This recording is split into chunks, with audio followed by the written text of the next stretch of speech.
Joint hearing of the Joint Committee on Cannabis Policy to order.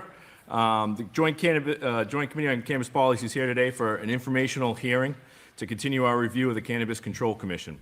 Today's hearing will include testimony describing how the CCC's structure deficits are manifested in the industry it regulates. We will hear oral testimony from associations representing licensees, advocates, patients, and other stakeholders.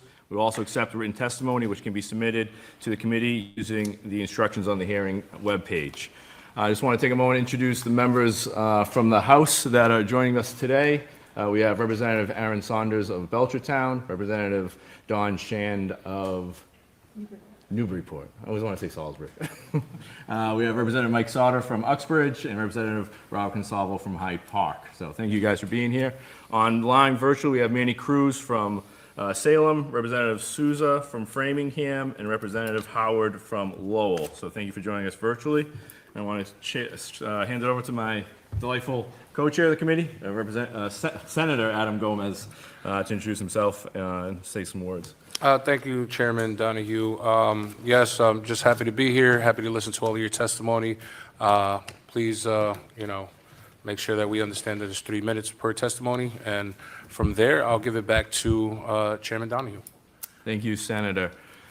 So I just want to lay out a little bit opening statements for myself, just to kind of set the stage for this hearing that's relatively unique in the fall. But the legislature understands the importance of a well-functioning cannabis regulator. The legislature has revisited the CCC's enabling legislation as recently as 2022 with an act relative to equity in the cannabis industry. These reforms to Chapter 180 further clarified the law as it relates to host community agreements and bolstered social equity programs through the creation of a social equity trust fund and a new municipal requirement. Today's hearing builds on that work as the committee continues to evaluate the cannabis industry and provide legislative solutions. In July, following calls from the IG for receivership for the CCC, the House members of this committee released a memo to Speaker Mariano identifying opportunities to statutorily reform and clarify the CCC structure. This informational hearing will add in the committee's review of how Massachusetts' regulatory structure can better serve licensees, consumers, and the goals of regulation. The committee recognizes the need for public, proactive, and productive conversations concerning the CCC structures. We also recognize that it is the purview of the legislature to consider and debate the statutorily embedded structural provisions of the CCC. This is why the committee and its members have asked to hold these informational hearings through the fall. However, it won't be the last hearing or occasion to comment on the path forward.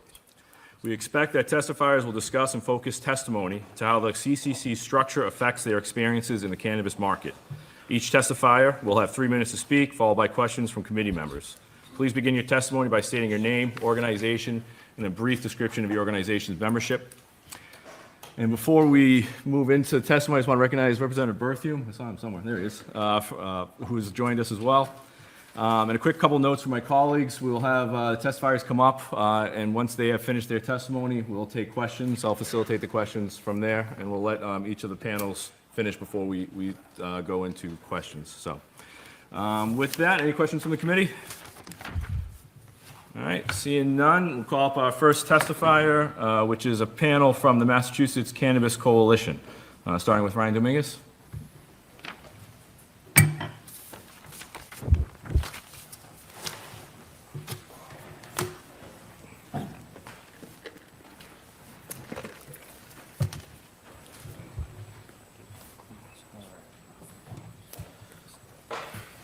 Chairman Donahue, Chairman Gomez, and honorable members of the committee. My name is Ryan Dominguez, and I'm the Executive Director for the Massachusetts Cannabis Coalition. We're a trade association that represents over 70 licensees across the state. That includes single retailers, testing labs, vertically integrated operators, and delivery operators as well. Another single operator has joined me here today. So on behalf of the MCC, I want to thank the committee for recognizing our industry struggles and hosting this hearing. To start, I want to note that the MCC has been grateful for the work, current and past, of the CCC. Creating a cannabis program from scratch is no small feat. And, we continue to have productive conversations with both the commissioners as well as the staff, and they're hosting public listening sessions and hearings to understand our issues. However, as you'll see from the testimony from some of my members, There's a disconnect between the CCC's many meetings and the implementation of changes, including the industry's regulatory proposals. We're one of the first states in the Northeast to legalize cannabis for adult use. And now we have to compete with nearly every state in New England as well as the tri-state. Our industry is in urgent need of regulatory efficiency to keep us alive, let alone competitive. And this requires us to have a strong regulatory body that adapts to a fast-developing industry. But we also need a state legislature. We're looking to you as experts to lead us into the next phase of our industry. We cannot delay the many legislative and regulatory changes needed to support business owners today. We need debates on governance and structure to go hand in hand to changes in our program. We're a mature market now. Massachusetts is the fourth largest adult use market in the nation. In FY24, Massachusetts brought in $272 million in tax revenue, and we have surpassed $1 billion in tax revenue overall. But we're putting all of that at risk if you don't act quickly. According to the CCC, we've had 37 businesses close down. Annual agent registration applications are also down. This year, the Commission received just over 27,000 applications for new employees, compared to 2022, when the CCC received close to 43,000 annual agent registration applications. That's a lot fewer job opportunities. We will lose more businesses and employment opportunities if you don't act. So, as the MCC, we recommend that the committee act quickly to determine the direction of the oversight of our industry, ensuring safeguards to keep our industry going no matter what direction you choose. We also are asking to pass legislation to create regulatory efficiency through changes in purchase and possession limits, advertising changes, testing, and many other recommendations that we'll put forth to you over the next couple months. Finally, we recommend the committee research and analyze our current market to better understand what makes sense from a market size perspective. This will allow us to effectively address the price compression, oversupply, and oversaturation that is currently hurting our industry. I'll stop there and let my members get some time and get into specifics about their experiences as licensees. And first, I want to introduce Megan Dobro from Sativa Labs. Thank you, Ryan. Hi, thank you so much for having us. It's really nice to have a listening session, and I am optimistic about where we're going. My name is Megan Dobro. I'm the founder and CEO of Sativa Labs. We're a testing lab in Westfield. In 2019, I left my tenured position as a biology professor to pursue a license from the CCC to open a testing lab. There were only 2 fully operating labs at the time. 3.5 years later and several $1 million later in borrowed money, I finally had a license, but so did 12 other labs and then 16, which is more than the market can support. 3 labs have since gone out of business. The main value of a legal market is the assurance to the public that the products in dispensaries are tested and therefore safe and accurately labeled. But we have a testing crisis that stems from vague regulations and market pressures. It means that potentially unsafe products are getting to consumers and labels are often inaccurate. I see 3 main problems to the current structure, and I will pair them with what I think are the solutions. Number 1, testing labs are charged with ensuring the safety of products, but it's the producers of those products that pay our bills. So each testing lab has to wrestle with the daily pressures around keeping their scientific integrity and prioritizing public safety over keeping their own doors open. Solution: we need to make the testing data public and make regulations so clear and standardized that outliers in testing data stand out clearly. There are a lot of loopholes that need to be closed around testing. Some limits don't make sense, and there's absolute silence around some big questions. The testing labs have a wealth of expertise to contribute to changes, and we need 2-way communication and regular meetings with commission leadership and testing staff. This was how it was done under DPH, and we want to return to that model. Number 2, it is too expensive and burdensome to operate a cannabis business in mass, and it has created so much competition that people are compromising their ethics out of desperation. We have so many labs and so many producers. Invoices are going unpaid, and good companies are going out of business. We have set everyone up to fail, and it's the consumers and patients who are losing. The solution: we need a moratorium on new licenses and a statewide cap by license type. We need to lighten the load on businesses by relaxing the hurdles that were built on fear. The requirements around badging, transportation, training, security, metric tagging, and advertising. are causing unnecessary expense and burden, and they need to be changed quickly. Number 3, I'm speaking for my clients on this one because they fear retaliation. Most business owners want to do the right thing, but they often don't know what the right thing is. Asking questions is a risky and often unsatisfactory avenue. Notices of deficiency are given out so liberally, and often the cause was that the regulations were too vague, and you never know when you're going to be issued a massive fine, so businesses try to hide things or they don't ask the question. Even inspectors have different interpretations of the regulations and give different answers to different licensees. Solution: we need clearer regulations and a portal for anonymous questions asked by licensees and an FAQ section with a recorded answer. I want to know that all licensees are being held to the same rules without retaliation or special treatment. The list of questions would give regulators direction about what still needs tightening in the regulations. The commission has hardworking and dedicated staff. I don't want to prescribe what needs to change about the culture and the system at the CCC because I'm not in it, but as a business owner and protector of consumer safety, I know we can't wait for change. Thank you.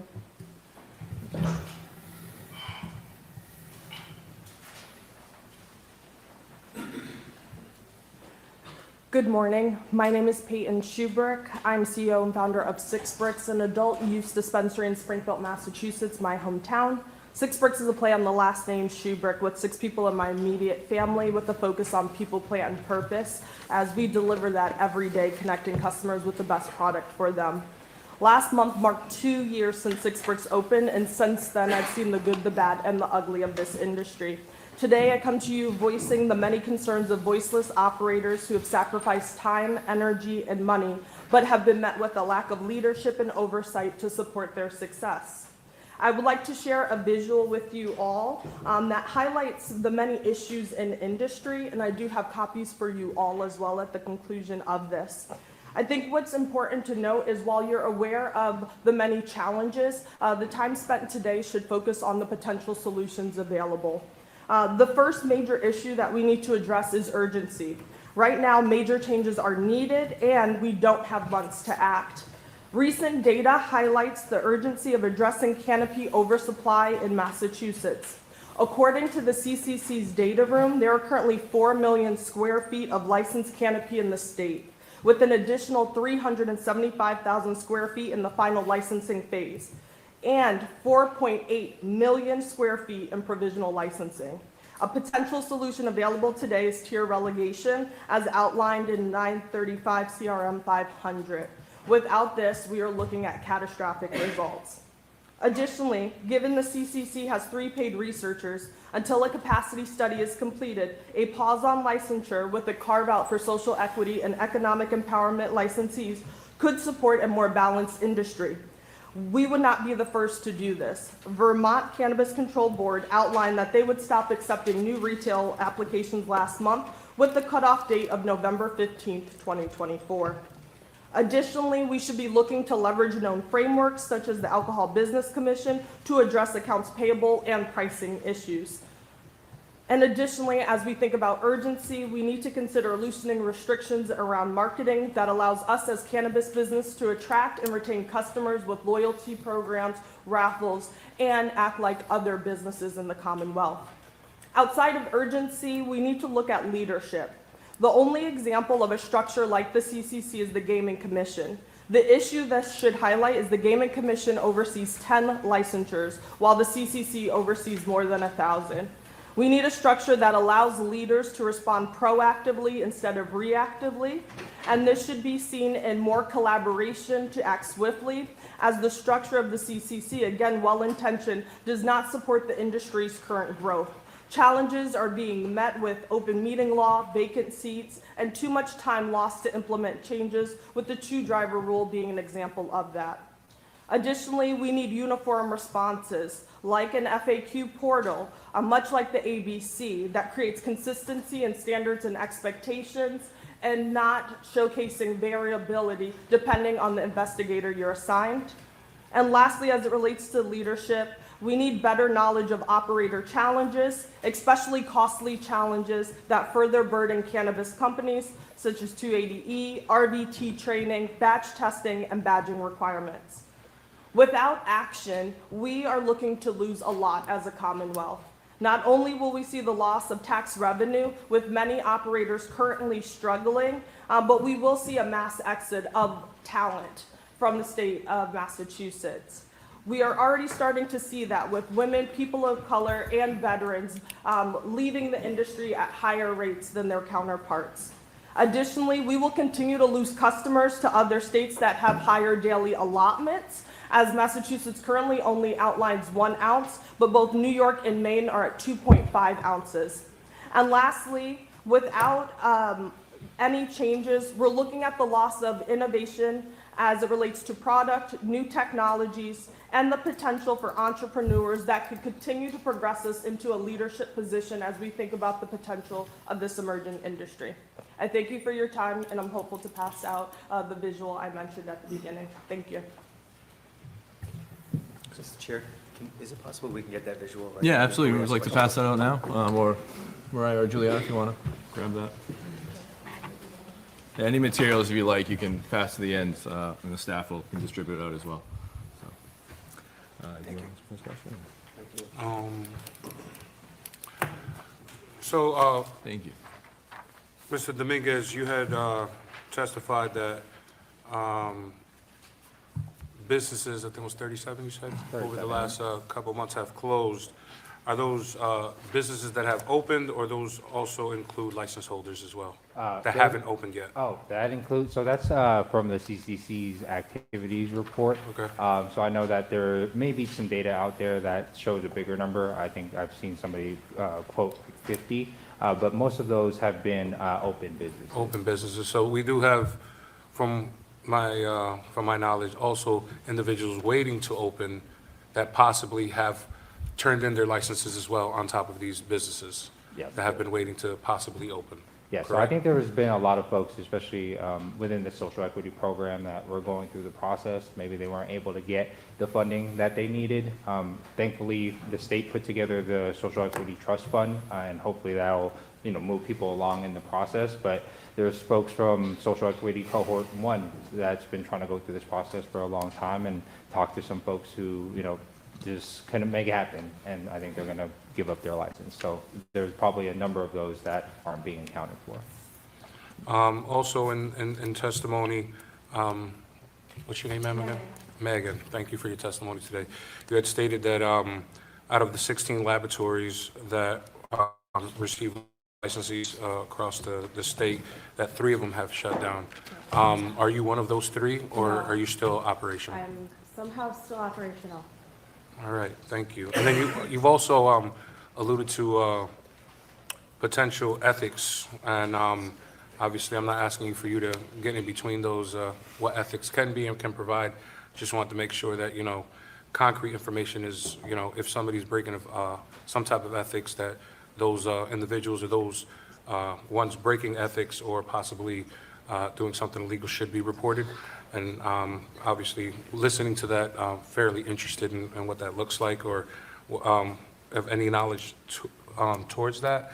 And then obviously the special treatment with the special treatment portion of your testimony as well, individuals receiving special treatment. I have a zero tolerance, obviously, I think a lot of us here on the panel, on individuals receiving special treatment, but then also being cooperative with the CCC, and individuals feeling that they're going to be reprimanded for being cooperative or asking questions. So just wanted to add that. Thank you, Senator, and thank you for your testimony. Really appreciate it. Appreciate the perspective from licensees as well as your association, and kind of bringing the larger view of the whole association.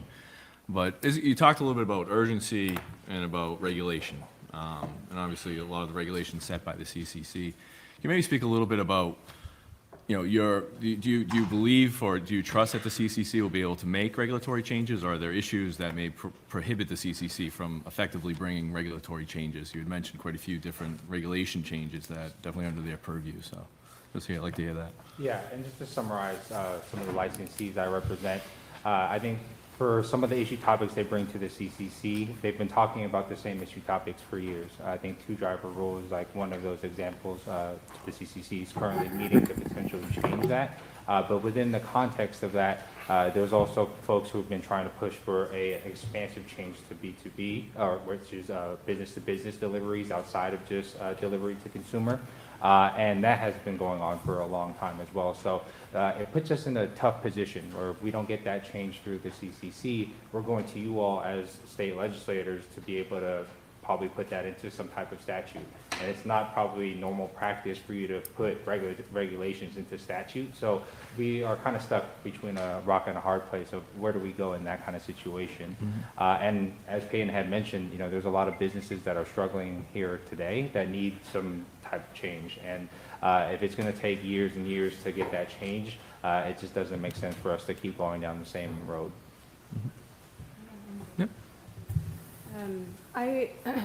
I don't understand why things move as slowly as they do, but one reason that I see is that there are currently 3 active commissioners with 5 out of 5 seats. And so when they vote to make change, all 3 have to unanimously agree in order for that change to be made. There's no room for disagreement because there are only 3 seats currently being held. And so if there was a way to change the structure so that commissioners on extended leaves could be replaced by temporary acting commissioners, or if there could be a majority vote on when commissioners are for those that are present when some are absent, I think that could help to make change move faster. I'm sure there's a lot more to it and many layers about why things move slowly, but it's painfully slow. And that, in my, sorry. Yeah, go ahead. In my opinion, I think that's when statute comes into play, not the regulatory Yeah. things that you guys are advocating for. And that's just my personal opinion as a co-chair. I think that there is some fine lines, which me and the co-chair have been, you know, in agreement with, that we feel that could be changes in trying to figure out along those lines, especially when it comes to badging, when it comes to increasing weight limits on product, but then on exercising rights to votes, and obviously, you know, what's the supermajority, if that works or not, or is only 3? Obviously, we have knowledge that 1 seat is unavailable and one's on extended leave for medical reasons, but for the most part, that position, I think, in my opinion, is a statutory change that we have to look forward to in our next session. But Yeah, no, good observation. absolutely, absolutely. No, I appreciate those answers. And, you know, when you do bring in these ideas of regulatory change, and how do you feel you're received by the CCC, or what avenues of communication do you have with the CCC around the concerns that yourself or your other member organizations would have? So as I mentioned in the beginning of my testimony, they're really good with picking up the phone, meeting with us, hosting public meetings where they're collecting testimony, hearing out the industry. But as Megan said, we don't necessarily see what goes on behind the scenes. And I think that's the part where, you know, if we're all coming to an agreement that this change needs to happen within the industry, we kind of question, you know, why it's taking so long, and we don't necessarily get clear answers on that. If I could add just quickly.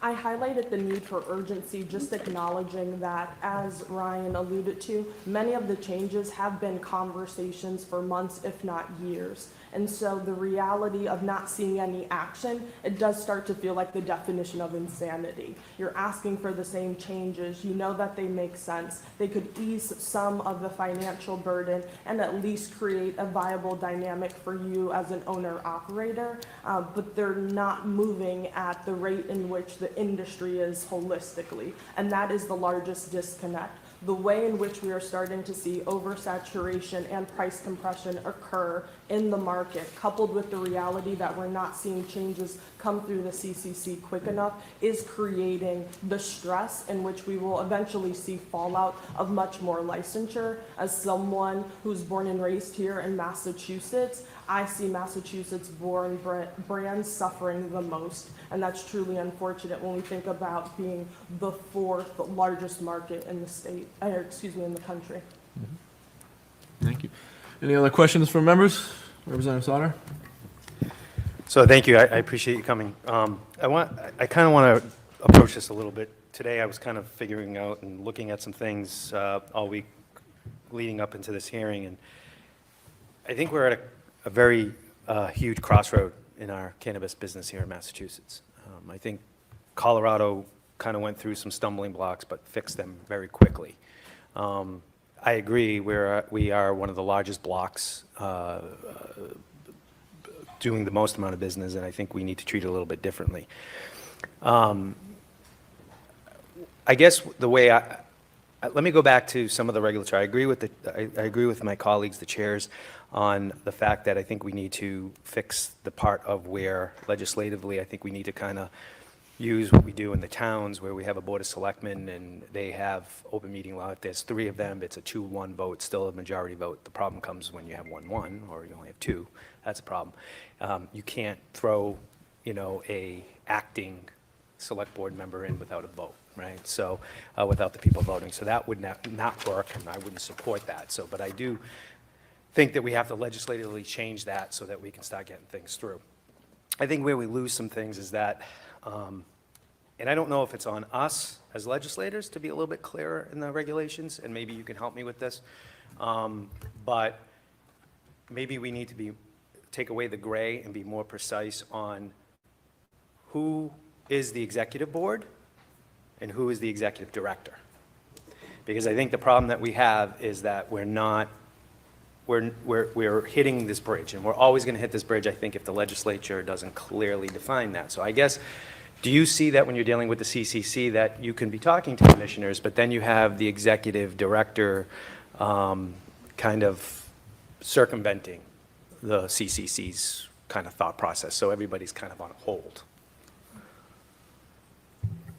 I think I'll lean back to just say that right now they're going through a period of transition. So I know that, they just interviewed for the final candidate for executive director. So I think, with the time that I've had with the MCC, there hasn't been some of those folks in those leadership positions.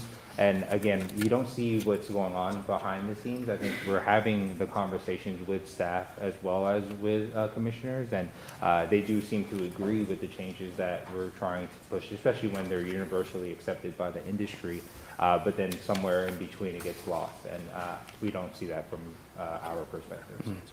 So one of my biggest fears is with competition and saturation is we've heard over the summer, and we had a lot of advocates come in over the summer from a standpoint of from a lot of the inner city retailers, and those are mostly in the minority communities, minority groups trying to get into this, and having that struggle of trying to get funding. In a lot of cases, it's for them, it's family money that is put in, and they're getting decimated, and they're losing their wealth, and which took them a very long time to get to. So I guess my concern is we have a lot to address, but I guess if we don't try to make this a little bit more competitive based, if we don't address that soon, we could have a bigger problem on our hands where this is a different industry, right? So bankruptcy court, everything from top down is very difficult in Massachusetts because from the federal government standpoint. So what concerns me is that we're going to decimate families, especially in our inner city communities that looked at opportunities. They are struggling through all these regulations also, and we kind of lock them up a little bit in the sense of selling those licenses or getting other investors because of the regulations interpretation. Some say it's the way we legislated that, and you represent some of these folks. Or is it the CCC not making it easier for them to be in the market already? I guess I'm asking you as you represent some of them also. So I'll just go ahead and say too, I think this is a collaborative process. So I think that everybody shares a little bit of responsibility here. I think that when we set up the rules for this industry, I think there was a lot of stigma that we were still trying to battle against. There was a lot of things in terms of what those unintended impacts were going to be. And now that we're a few years into it, we're starting to see that maybe those didn't actually come to fruition. And I think with cannabis and the new industry, you have to continuously be adapting your policies, your regulations. And so I think in the same way that the CCC needs to keep up to date, I think the legislature needs to as well. You had mentioned Colorado as an example. Colorado has a agency and a state legislature that is consistently putting out new statutes, new laws, and updating it based on the new science and data that's coming out, based on the new business conditions. So I think in a similar way, we have to look at all of the tax revenue we're bringing in, all of the jobs that we're bringing in, and if we want to protect those, I think it's on the legislature to consider us a priority and to try to push bills on at least every session in that way. So I think there's kind of a shared responsibility for all of us to do that. Can I just jump on safety, because I just don't want to burn out too much time here, but the safety of the product, that concerns me, because we are not, again, an industry that has CDC and those folks kind of overseeing things like we see with listeria outbreaks and all that stuff we have now. So when it's product safety aspect of it, can you just address, the CCC has a lot of power to go in and fix those issues right away. They don't need us to sit here and try to figure that out. So I guess my question is, what are those roadblocks that you're hitting? Because that concerns me, that you're hitting safety roadblocks and there's product going out there that isn't safe. So they have the ability to do that. I get it, they're in a flux and everything else, but doesn't stop the day-to-day operation of people doing the jobs that they are hired to do, whether they have a leader or not. They need to figure that out. So product safety is foremost the biggest thing that we should be concerned about when you say that. So I guess, can you just focus just on that just for a little bit, on what exactly you were talking about from a safety standpoint? How much time do we have? Well, briefly, and then you can write to us, Al. Yeah, I will write it because there's so much, and there are so many problems, and so for me to focus and give you the snapshot is difficult. Part of the problem is that the producers do their own sampling, and so they send their own sample to the lab, and we can only test what we're given, and we don't know what has been done to that sample before we receive it. There isn't a lot of guidance about how testing labs should do the testing, so it's up to us to have our own scientific background and integrity when each individual lab decides how they're going to do that testing. Because every lab interprets the regulations differently, that leads to variability. Because every lab is using different technology, that leads to variability in the results. And when there's variability in the results, the producers are shopping for labs that are going to give them results that allow them to sell their products for more. So they're shopping based on THC numbers being high, they're shopping based on safety checks passing. And so that means that the labs that are passing the most, microbial, pesticide, heavy metals, the labs that are passing the most and the labs that have the highest THC are getting the most business. And so we are selecting out the labs that are trying to do things the right way, right? It's incentivized all wrong. But I believe in the regulation, the CCC has the ability to do their own testing. Am I wrong about that? If they had a testing lab. But they can hire somebody. They don't have to. They don't have to have a testing lab. They can send it out to their own testing company that they use for our product testing. So you're saying to me that that's not and has not been done Not to my awareness. on any of you obviously have. So you're telling me that the CCC hasn't been out there testing this product. Not to my awareness. That doesn't sound to me like the legislature has any power to do anything. It sounds to me like the CCC just isn't doing what they're given the power that we've already given them from the beginning. So thank you very much. I appreciate your testimony. Thank you, Mr. Chair. Thank you. Any other questions from members? Sure. Yep.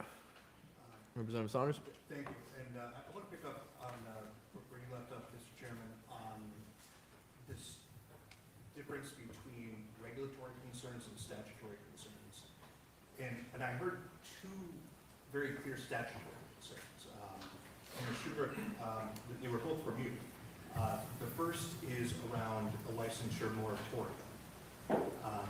This is one place where I believe the legislature was clear in its language and statute that the commission shall issue licenses, assuming it meets the four criteria in the statute 94G.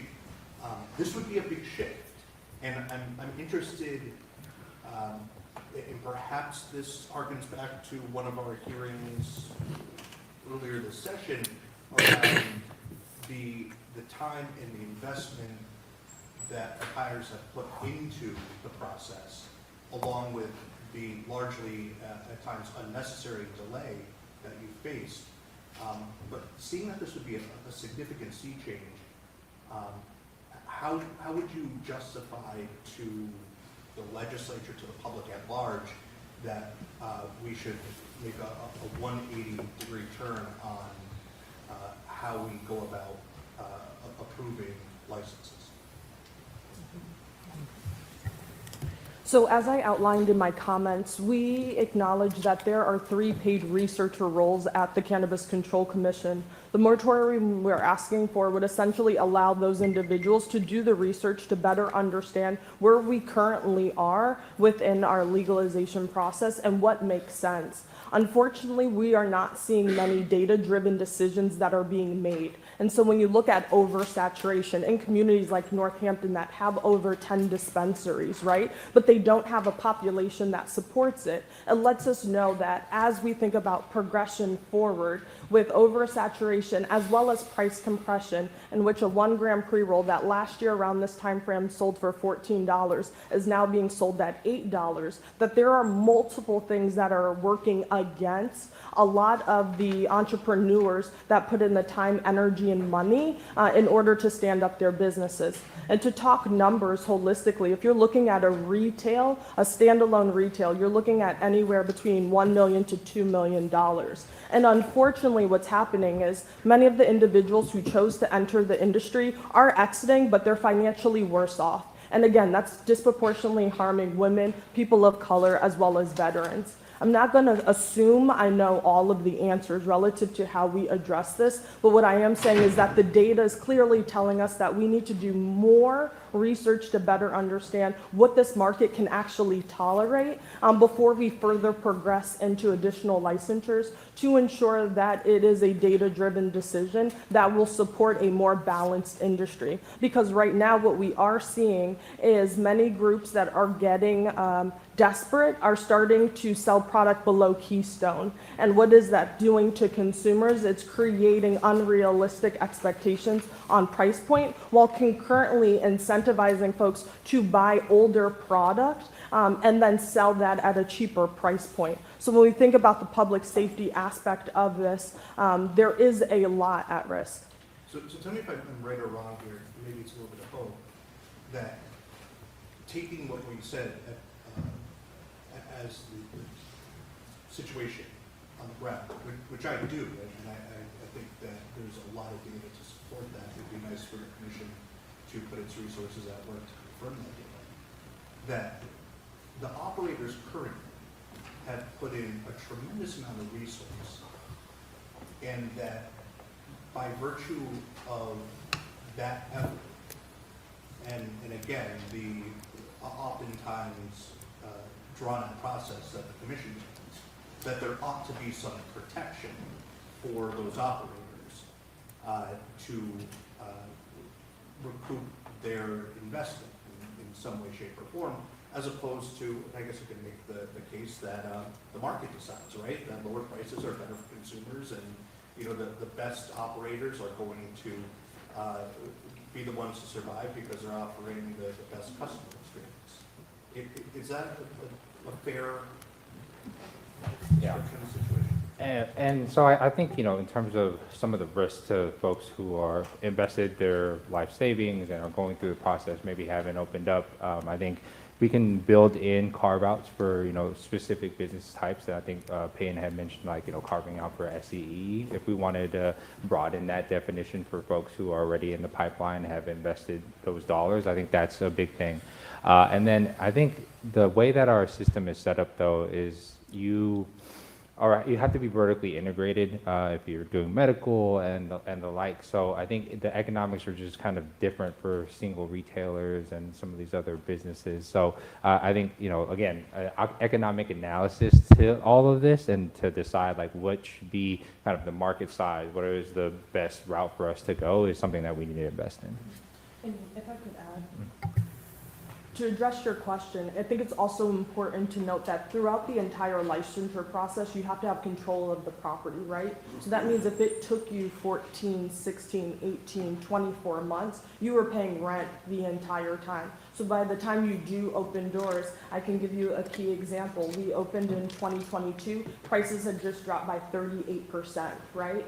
And yet the entire cost of controlling the property, building out the space, hiring employees, none of those fixed costs changed. And so it creates a dynamic where in terms of being able to pay back investors or have conversations about expansion really becomes limiting because we're in an industry where you can't go to a bank trying to fundraise in this environment when many of the articles speak to the disarray right now happening within our market, creates very few possibilities in terms of progression forward.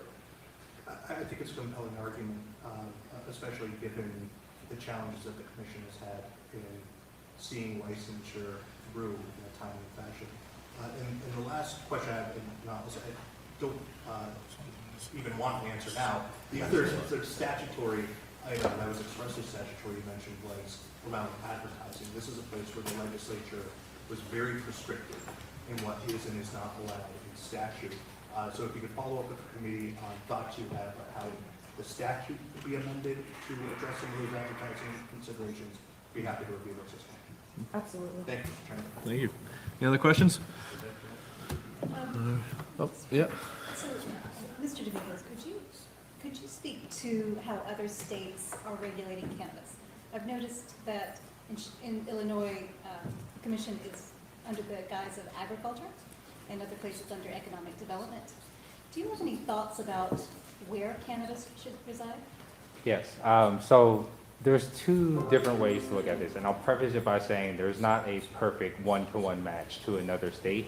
I think if you go to operators in any other state, they're gonna have similar kinds of complaints.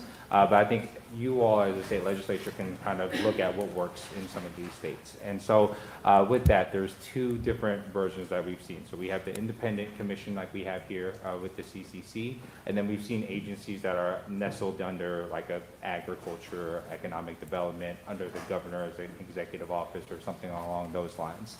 And I think they both have their warts. Obviously, with the independent agency, it does protect, the cannabis industry from an agency or a governor who's not so pro-cannabis. So, it allows them to act independently. But then on the flip side too, the other agency underneath the governor or an executive office or something along those lines, it can maybe act a little bit more quickly. And so there's goods and bads to both of those, and I think that's up to you all as experts to decide. Any other questions? Well, hearing none, thank you very much for your testimony. We truly appreciate it. Any documents you have to follow up with would be great, so thank you. Thank you. Next up, we have the Massachusetts Patient Advocacy Alliance, Jeremiah McKinnon, who's testifying, I believe is on the line.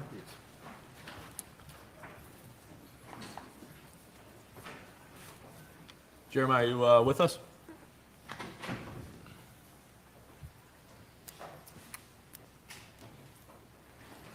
Yes, can you hear me? Yes. Yes, we can. Thank you. Good morning. Thank you, Chair Donahue. Thank you, Chair Gomez, and members of the Joint Committee on Cannabis Policy for inviting me to speak today. My name is Jeremiah McKinnon, and I serve as the President and Executive Director of Massachusetts Patient Advocacy Alliance, MPAA. Our organization represents the coalition that drafted and successfully passed ballot question 3 in 2012 that legalized medical marijuana in Massachusetts. For over a decade, MPA has advocated on behalf of approximately 90,000 medical marijuana patients statewide that depend on medical marijuana for their health and well-being. Our mission is to ensure that state laws and policies truly address and protect the patient needs, protecting safe, reliable, and affordable access to this essential medicine. As the only organization in Massachusetts that's solely dedicated to advocating for medical marijuana patients, we're here today to represent them and provide our input on the structure of how the Cannabis Control Commission and its operating practices are impacting the medical marijuana program and patient access. At MPA, we believe that a well-defined structure within the commission is essential to the agency being able to fulfill on its mission and serve Massachusetts patients effectively. This requires statutory clarity around the goals and the powers of the executive director, the chair, and the commission as a whole. With clearer, more distinct roles and boundaries, it can lay the foundation for an effective, conflict-free commission that can streamline operations and stay focused on what truly matters. While clarifying the commission structure is a step in the right direction, the reality is that the commission's operating practices have so far shown a lack of prioritization when it comes to medical marijuana access. For 6 years, advocates and even the Cannabis Advisory Board have called for essential reforms to medical marijuana policy, only to face delays and inaction from the commission. The most striking example of the commission's failure to prioritize sensible medical marijuana policy is their ongoing enforcement of the vertical integration requirement. Under this requirement, a business is ineligible for a medical marijuana license unless they're engaged in cultivation, product manufacturing, and retail operations. And this is not a statutory requirement. This is a regulatory holdover from the Department of Public Health that the commission has consistently avoided addressing. And at the same time, recreational cannabis businesses are not subject to this requirement, giving them the flexibility to engage in only one supply chain activity while still qualifying for a license. This has created an uneven playing field where recreational businesses can more easily establish themselves and expand, while access to medical marijuana is limited and dwindling. Just this year, we've seen 7 medical marijuana dispensaries, including half of those that are located within the city of Boston, shut down, turning Boston into an underserved area overnight, with patients now having difficulties accessing their medicine. And it's quickly becoming a public health emergency, in our view. In recent weeks, I've spoken to patients who are impacted by these closures, and many of them feel like they're only left with 2 options: either search for another medical dispensary that might be unfamiliar or far away, or purchase cannabis from a recreational dispensary at a higher cost because of taxes. Patients should never be burdened with having to pay taxes on their medicine just because the commission's chosen to prioritize other issues. Access to medical cannabis should always be a priority, and that's something the commission should be held accountable to. And we're not alone in calling for this policy to end. At WBOR, it's called the vertical integration requirement arcane, and the Boston Globe called it an outdated relic that should be eliminated. MPA was also pleased in April to see this committee advance H.4 409 in April, a bill that would eliminate this barrier and improve patient access. As you consider reforms to the powers and duties of the executive director, chair, and commission as a whole, we urge you to remember the voices of patients that MPA represents.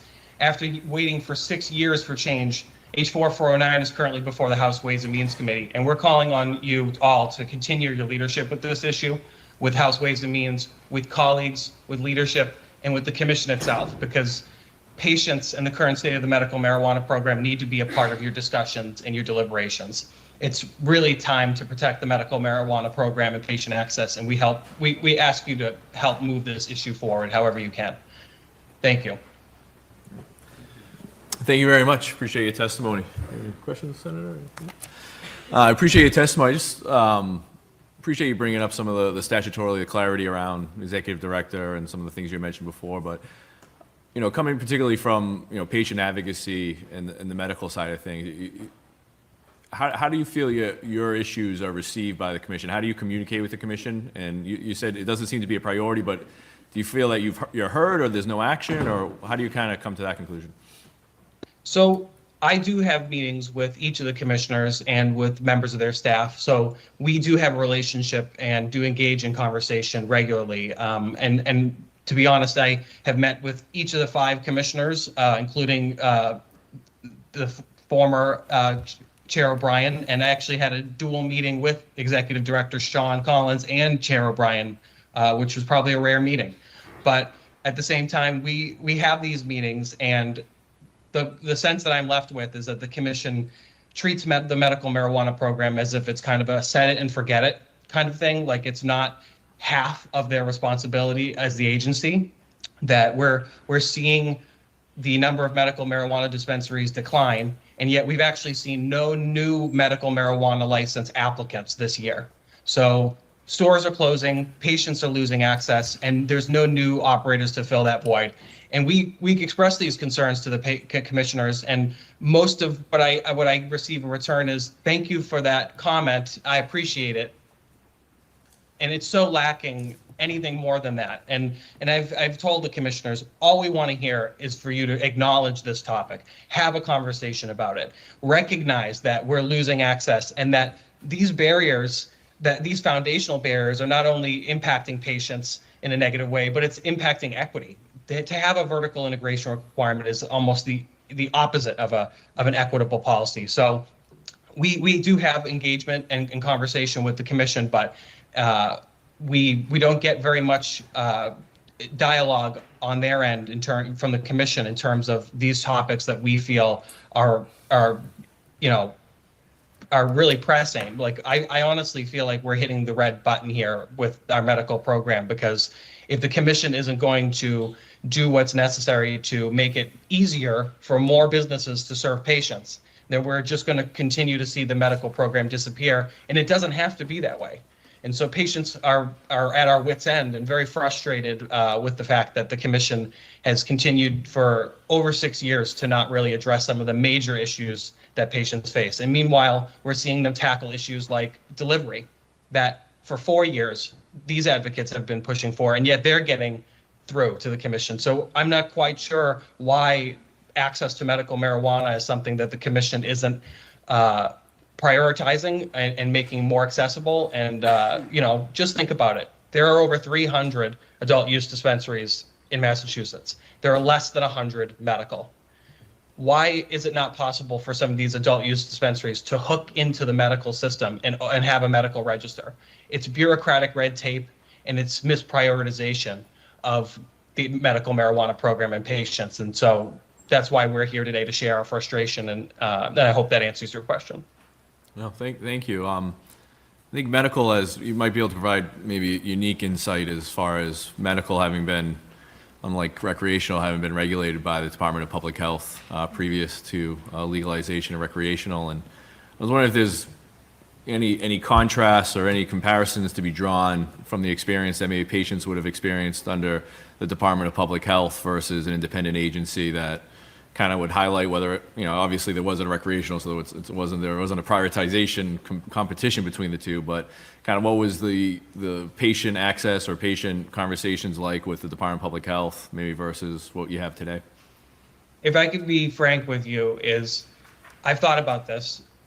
When Governor Baker came into office, he had issued an administrative order that made all agencies update their regulations, so that way there was no stagnant regulations. The Department of Public Health made updates in 2017, I believe, and one of the major things that we were pushing for at the time was an update to the patient registration process, because patients were going to their cannabis provider, getting certified, submitting their patient registration to the state, and waiting 2 weeks in some cases to actually get the registration approved and be able to access the dispensary. We wanted patients to almost have like a temporary license, be able to, after they see the doctor, go directly to the dispensary. And the DPH was doing ministerial small edits that were not really fixing that major issue. And I feel like the same thing is what's happening today. And what we had to do in that case was go to the legislature during the compromise of Chapter 55 of the Acts of 2017 and plead to the lawmakers. The DPH isn't doing what's necessary to make the program successful, to actually serve patients and modernize its policies. And the legislature, in its wisdom, granted amendments to the law that allowed for a temporary registration, which is something the commission has implemented. And I feel like that's the point we're at now, is that we've pleaded with the commission. They know every time I come to them that I'm going to ask them about why we can't move forward on this topic of vertical integration and expanding patient access, and yet we're never getting anywhere with them. And so that's where I feel like we're kind of at the same place we were at the DPH. The major issues that are really causing the most harm to patients that need to be done aren't being done.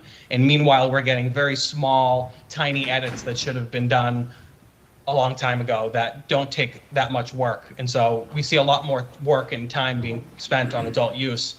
And I just feel like there needs to be some sort of mechanism for the commission to actually be accountable for running the medical marijuana program, and not just putting out press releases saying how many billions of dollars they're making for recreational, because they can't, there's no tax revenue for medical, right? So they can't go to the legislature and get a pat on the back about medical marijuana in most cases. So I'm looking for a way that they can be held more accountable to And to be honest, their legislative activities report that they sent to the legislature had inconsistencies and errors with regard to the information that was about the medical marijuana program.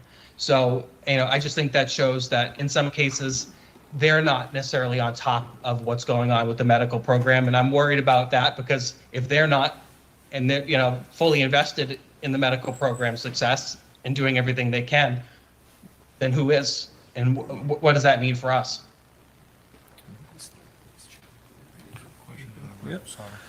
Representative Sauter, question? Thank you, Mr. Chair. While you were answering that question, there's a couple questions maybe you can help me with. When you were looking for some of these regulations, some legal, I'm sure there was a lot of legal questions. Can you just kind of shed some light on how the CCC's general counsel responded to you in some of those particular situations? Sure. So in 2020, former Commissioner Doyle did kind of go into this discussion about vertical integration and how they might be able to break that. And she had come up with a policy and then she left. And then so the commissioners were having a regulatory round. They discussed Commissioner Doyle's proposal without her without the benefit of her being there. And so the general counsel opined at that time saying that this proposal was kind of an end run around the existing structure and was unclear about whether or not it would create a situation where businesses could evade the license caps, essentially, by having more than 3 of any license type. But that's not how we saw it, and that's not how Commissioner Doyle or Commissioner McBride also opined in public meetings. She didn't view it that way either. So there's been conflict about whether or not the law requires vertical integration or not. And the only one I've ever heard defend that it is required is the commission. And if our medical marijuana law is very, very brief. It's not very detailed like the adult use law. There's no language that requires a medical marijuana operator to engage in these 3 activities to engage with patients. So, in fact, if you look at the medical marijuana law, the definition of a medical marijuana treatment center is the premises under the medical marijuana license. And if you look at medical marijuana license, it says, a license issued to the medical marijuana treatment center. So essentially, the commission, that's so broad that the commission really could open up their medical regulations and say, if you're an operating business, that's criteria for a medical licensure, and kind of streamline this process. But I really haven't heard a very detailed understanding of why they believe that the vertical integration requirement is something that's in the statute. And to be honest, there are documentation from DPH in 2013 that they said it was a choice, that it was the optimal model. And so if it was a statutory requirement, I'm sure in that memo, they would have just said, we're required under the law to have it this way. Instead, they said, we're choosing to do this because it would be the most optimal for patients. And obviously, at that point in 2012, there was no access. It was a brand new industry. It made some sense to make sure that every business was providing some product into the industry. But at this point, especially with an adult use industry that's thriving without a vertical integration requirement, I think there's no rational reason to have vertical integration anymore for medical, and it's hurting patients. Right. I don't disagree. I mean, from a private sector standpoint, if I'm looking at this, it's pretty simple. We need to integrate the 2 together. There is a database that you can have. I mean, we've been on enough tours. This committee's been on multiple tours. I've had 2 different chairs of this committee that I've been on with this committee since I've been here. And every single place that we went to, it's like you're tripping over one another. It's like you've got the medical marijuana side and you've got the adult recreational side. There's too much overlapping going on. The one licensing process, the one medical card should be able to handle. They should be able to walk into any adult use and be able to get their needs for their medical use. I think it's something that definitely needs to be changed. And again, I still think the CCC has the ability to do that. I just don't think they have the wherewithal to figure it out themselves. So again, it comes upon the legislature to figure out. I have one particular question. Do you feel in your, I'm going to go back to the general counsel question again.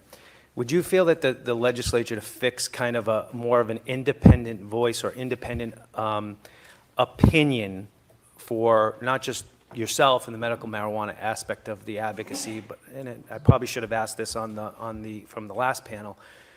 Do you think that it would be good for the legislature to clearly define that the general counsel needs to be an independent general counsel outside of the appointing authority of any executive appointment from the governor, treasurer on down, or the appointing authorities, or the commission? So what I mean is, should it be a strictly independent legal counsel, general counsel, giving advice to the commission and the executive director, because it would eliminate a lot of this bureaucracy that we have, and I think it can clearly define.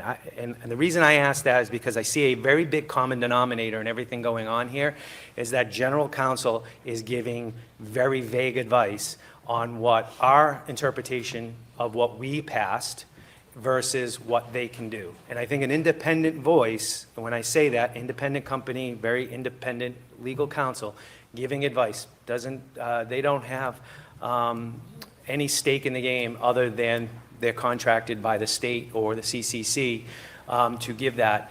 Do you think that would be a better way to answer your questions, get through the get through this process better, through the medical process better? Because your arena, for your advocacy, has a lot of intricacies, a little bit more so than the adult side. So I guess that's my question to you. You think that would help in the process?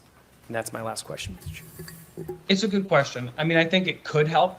I think it's possible that in the past, the general counsel was maybe making an opinion that kind of went along with how maybe certain members of the commission wanted the conversation to go.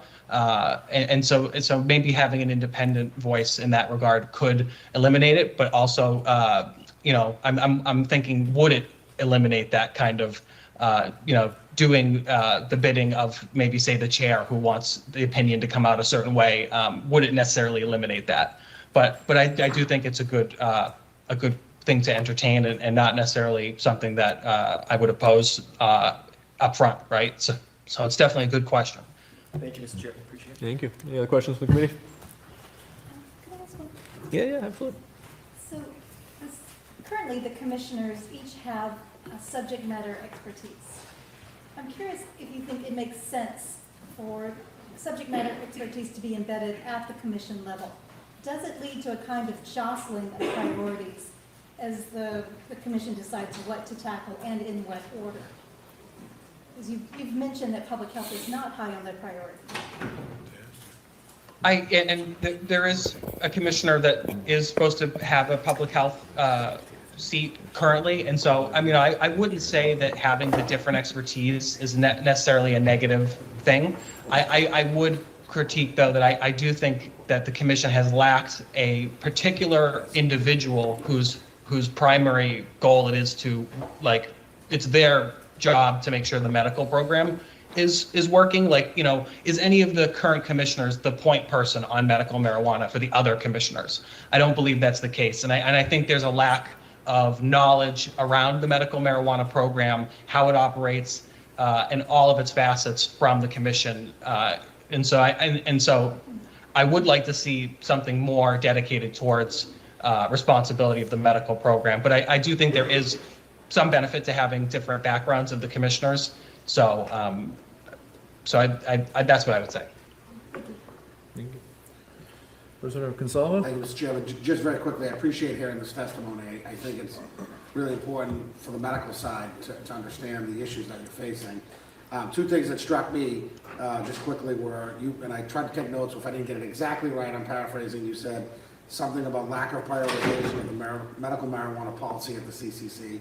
That's concerning, to say the least. And then also the access to medical marijuana is declining. And then you mentioned data. You mentioned the city of Boston. I represent 4 neighborhoods in the city of Boston, so that's particularly of interest to me and concerning. We don't have to talk about it here, but I would love to see the committee to get sort of the year-over-year data of, since we've had the law and since we've been operating, what does that data look like of openings and closings and where we stand? And could you just clarify what you said about Boston? Sure, and to my knowledge, there have been very little to virtually no closings of medical marijuana stores prior to this year, maybe less than a handful. But this year, over the history of the whole medical program, this year alone, though, we've seen 7 medical dispensaries close, and half of the medical dispensaries that were in the city of Boston are no longer. So there were 6 as of this year. There are now only 3, and I've spoken to one individual who has been affected by 2 of those closures. He essentially was going to one of those stores, then found a new store in Boston, and now that one's closed. And so now he's having to go outside of Boston to get his medicine, and at an affordable rate, because some of them have different prices and whatnot. So for Boston, the most populated county in the state, to have only 3 dispensaries and then kind of be they're located quite distant from one another. So if you're located anywhere in the city, you're likely going to have to be traveling quite a bit to find that dispensary. And so that's very concerning to us, because we've known that Cape Cod and the Berkshires have kind of been underserved areas, but for the city of Boston to now have only 3 dispensaries, and like I'll add, is over 30 recreational dispensaries. So we could have all of these recreational dispensaries serving patients today.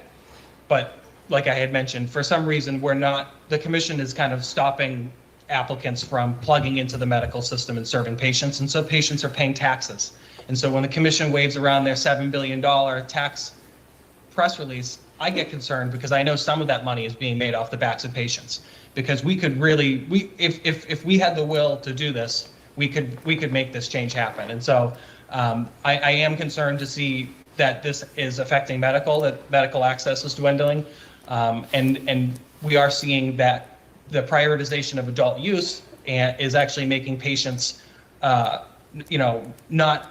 seeing that medical and adult, they're questioning whether there's a difference between medical and adult use, because there's so many adult use. It's the prices have gone down so much. And so we're really undermining the medical program. And another aspect of this is the commission is allowing adult use licensees to advertise discounts that target medical patients and try to entice them into recreational dispensaries by giving medical discounts.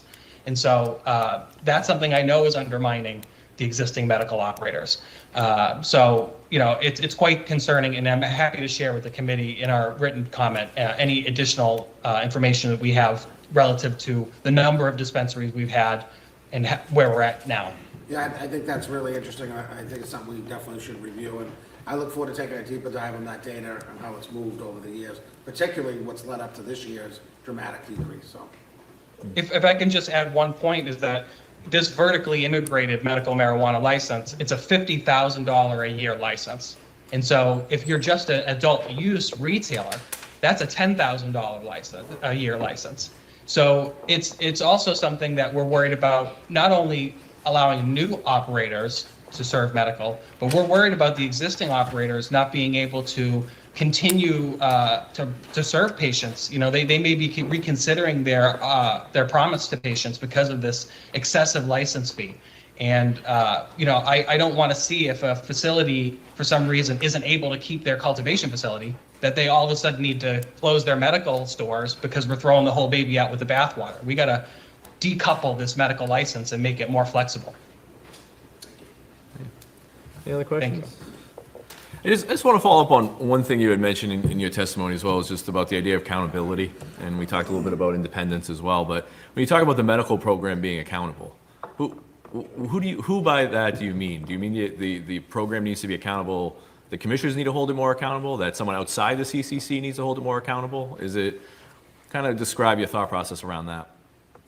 I have 2 thoughts on that. And I think one thought of that is the fiscal aspect of them, how they run the program and where they get their money to operate. And also, like I had mentioned in response to one of the other questions, is someone at the commission being responsible as the point person for the medical program at like the commission level or the executive director. Like, one of them needs to be able to answer almost any point about the medical program. And if I can do that, and I have more institutional knowledge over the history of the program and how it is today than a commissioner or an executive director, I think that's a problem, right? So I think that that aspect of someone at the commission being responsible for knowing like the back of their hand, the medical program, is kind of where I was coming from on that. And with regard to the accountability with the fiscal aspect is under the DPH, there was a medical marijuana trust fund. And so all the fees that were collected sat in the fund and were only to be used on the operation of the medical program. And I think one thing we may want to look at is the revenue neutrality aspect of our medical program, because is that why the commission is charging such high license fees? If we lose more licensees, does the commission feel like they have to keep it revenue neutral by raising license fees? I don't want to see the license fees be kept high because the commission feels they need to be revenue neutral, especially when the money that's appropriated, is not necessarily tied to how much they brought in, right? So I think that also, I'd like to see the medical program kind of be able to keep its funding or be more accountable in that way, so that way we can understand, the commission's operations in that regard. Excellent. And so if the medical program was to run into continued difficulty in the way that you're describing it, or if there was, threatened access or anything like that, is it in your opinion that if you were to go to the only place, if the commission wasn't taking up, let's say, an issue that was very important to the patient community, is the only other remedy to come to the legislature? The only other remedy besides the legislature is the judicial branch. And that is an avenue that we are contemplating because of the severity of what's happening and the threat of continued harm. Excellent. But we would like the legislature to, like we said in our comment, please champion this as you have. Continue to bring it up with leadership, your colleagues, the commission. Get them to get on record with you about it. All right. Well, thank you very much for your testimony. Appreciate it. Thank you for your time. All right, we'll move on to the next panel, which is Equitable Opportunities Now, also known as Mass Eon, which I believe you're in person.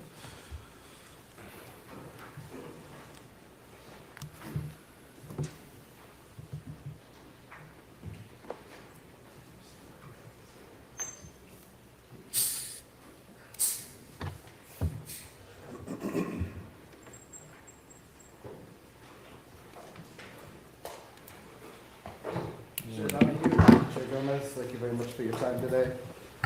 My name is Kevin Gilmack. I live in Lowell, Massachusetts. I'm the policy co-chair for Equitable Opportunities Now. I've been involved with EON since 2018, but EON was founded right after question 4 passed by Shailene Title, former commissioner, and Chanel Lindsay, ancillary business operator, as well as a number of other folks who are currently pursuing or have equity licenses to make sure the legislature, the CCC, and the Commonwealth as a whole advanced the social justice goals of question 4 and your mandate to the CCC to encourage full participation. Aside from voting for DCRIM and medical in 2008 and 2012, I first got involved with the mass cannabis industry in 2015 as the first executive director of the Commonwealth Dispensary Association. I was brought on because of the challenges we were facing with the rollout of medical through DPH, and worked with vertically integrated medical operators in DPH to resolve some of the very fraught aspects of the regulatory testing and application process. Had the privilege of helping draft question 4 and really saw the challenges that come out of trying to regulate cannabis within the auspices of one constitutional office. I'm also grateful to have been pardoned by the Biden-Harris administration, along with thousands of others, for possession of cannabis, and I'm enrolled in the 4th cohort of the social equity program. I'm here to emphasize the importance of preserving the quasi-independent nature of the CCC, with 5 commissioners appointed by 3 constitutional officers. Our rollout of medical marijuana extended over 2 governors, at least 2 application processes, numerous challenges with regulations and testing, and we only ever eventually opened up our medical dispensaries through a waiver from Governor Baker, concentrating the power and responsibility of overseeing cannabis policy under one officer, puts an unfair burden on them and their bureaucracy, and often leads to opaque and politicized decision-making with limited opportunity for public comment or debate. While the CCC deliberations are often very slow and messy, they also prioritize debate, including different perspectives from different commissioners of different backgrounds, and they encourage stakeholder input. The lack of interference from appointing authorities give the commissioners freedom to make policy decisions they think are best for preserving public health, safety, equitable participation, and the success of the industry. Recent events obviously have highlighted the need for some potential clarification and enhancements of the CCC's authorizing statute, and I'm happy to get into that during our questions. And I'm also happy to, I want to take a moment just right now, while I have your attention, to urge you to fully fund the Cannabis Control Commission to make sure it has the resources it needs. With the rollout of social consumption, with a lot of backlog for equity applicants and licensees who need additional support, we think it's critical that the CCC has sufficient staff to provide technical assistance to equity applicants, to review and license social consumption licensees as that comes online, and meet their other mandates, including the rollout of the fourth cohort of the social equity program, which is currently on hold pending resolution of the FY25 supplemental budget. I speak to equity business owners nearly every day. Eon founded the Mass Cannabis Equity Council this year in response to the existential threat created by MSOs trying to gain market share by changing the rules to allow big operators to exceed the current limits on ownership licenses. They've been providing critical input to Eon's advocacy and programming. I'm glad to be joined by two members of our MCEC right here today, but I'm going to pass the microphone over to. But I just want to highlight that in addition to the threat of changes to the license cap endangering all of our efforts around equity, we also share the feedback of others who have testified before us that it's critical the CCC expedite its regulatory reviews, and also that the legislature step up and pass laws to address issues where the CCC either lacks the mandate or the will to make needed changes. So thank you very much for your time. I'm happy to answer your questions, but also would like to introduce Steve Ledbetter of Zeb Boutique and Chris Fevry of Drews Brands. Thank you. Absolutely. Good afternoon. Good afternoon. And Chair Donahue, Chair Gomez, thank you. Honorable committee members, thank you for the opportunity to testify this afternoon. My name is Judith Ledbetter. I live in Sharon, Massachusetts, and I'm the CEO of Zeb Boutique, which has a provisional retail dispensary license in the city of Boston, where I was raised. I'm a mother, a registered nurse, a cannabis patient, and a social equity business owner on a mission to help people define their own plant-based wellness journeys through education and intentional use. As a social equity applicant with years of experience in healthcare management and wellness, I'm here today to advocate for a transparent, data-driven, equitable cannabis industry in Massachusetts. I want to echo my colleague Kevin's comments on the importance of preserving the CCC's independence. Addressing staffing vacancies and clarifying roles within the commission is critically important. It's also essential that we expedite regulatory reviews and pass laws that address the pressing challenges facing our industry today, especially the low-hanging fruit that we have in front of us. I'd like to use my time today to talk most about my experience as an applicant, as a licensee, and my observations of the CCC also as a patient the last year and beyond. In my journey as an applicant and as a patient, I've seen firsthand both the successes and the struggles within the regulatory framework. First, I'd like to acknowledge that the CCC has made meaningful progress in areas like licensing timelines. I have gone through the process a few times and I've seen diminished timelines in the return and communication. The frequency of public meetings, holding listening sessions for guidances that is not mandated by the regulatory process. Essentially, they've been outside a lot more and we've been able to communicate with them a lot more.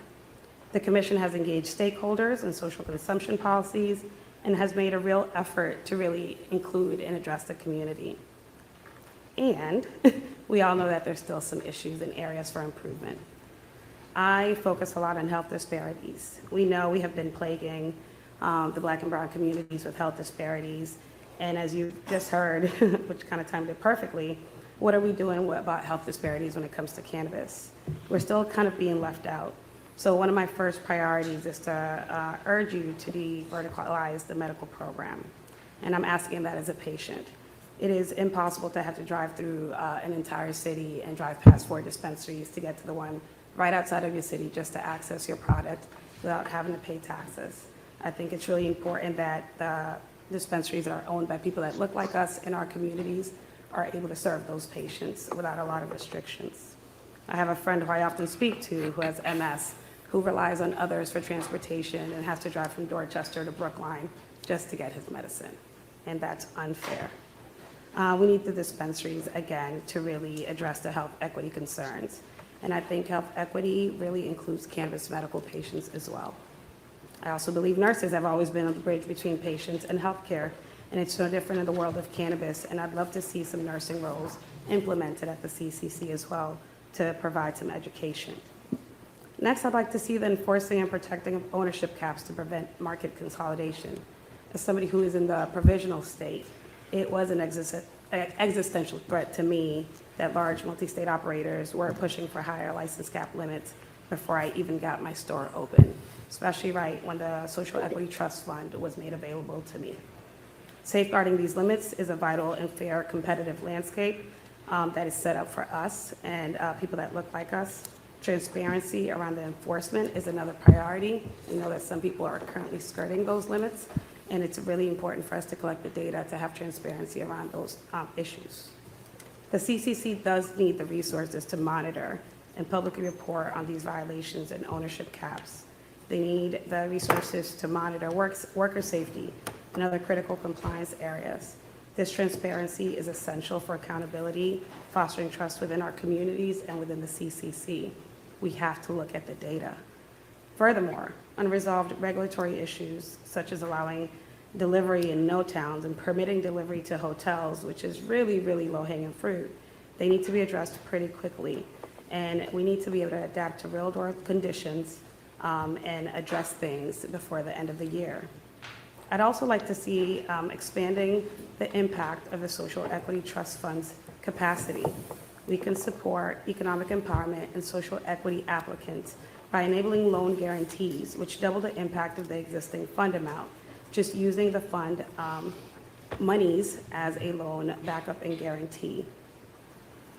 In Massachusetts, we have the expertise to set a national standard for cannabis policy, the means to empower the CCC to collect and analyze the data, which is essential for informed decision-making. I think we need to invest in the Commission's analytical capacity and engage with experts that will enable us to create a responsive, data-driven policy environment instead of a punitive one.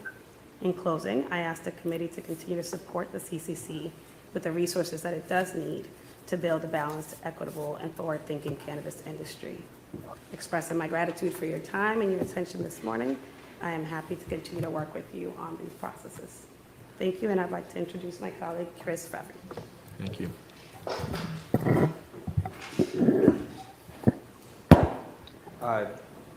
Chair Donahue, Chair Gomez, and honorable members of the committee members, thank you for the opportunity to testify today.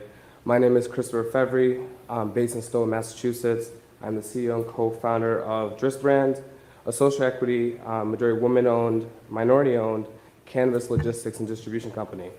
I also sit as Deborah Goldberg's appointee on the Massachusetts Cannabis Social Equity Advisory Board and have been in the industries since about 2020. And we operate, one of the only companies that operate the three major delivery licenses: delivery operator, marijuana courier, and third-party transporter. I've had the pleasure to work with the CCC staff and with the majority of all the appointed commissioners during my time here in the cannabis industry. And I can say there's some positives and definitely some negatives. For example, today the CCC is voting on the two-driver rule. This is a monumental step in supporting social equity delivery licenses.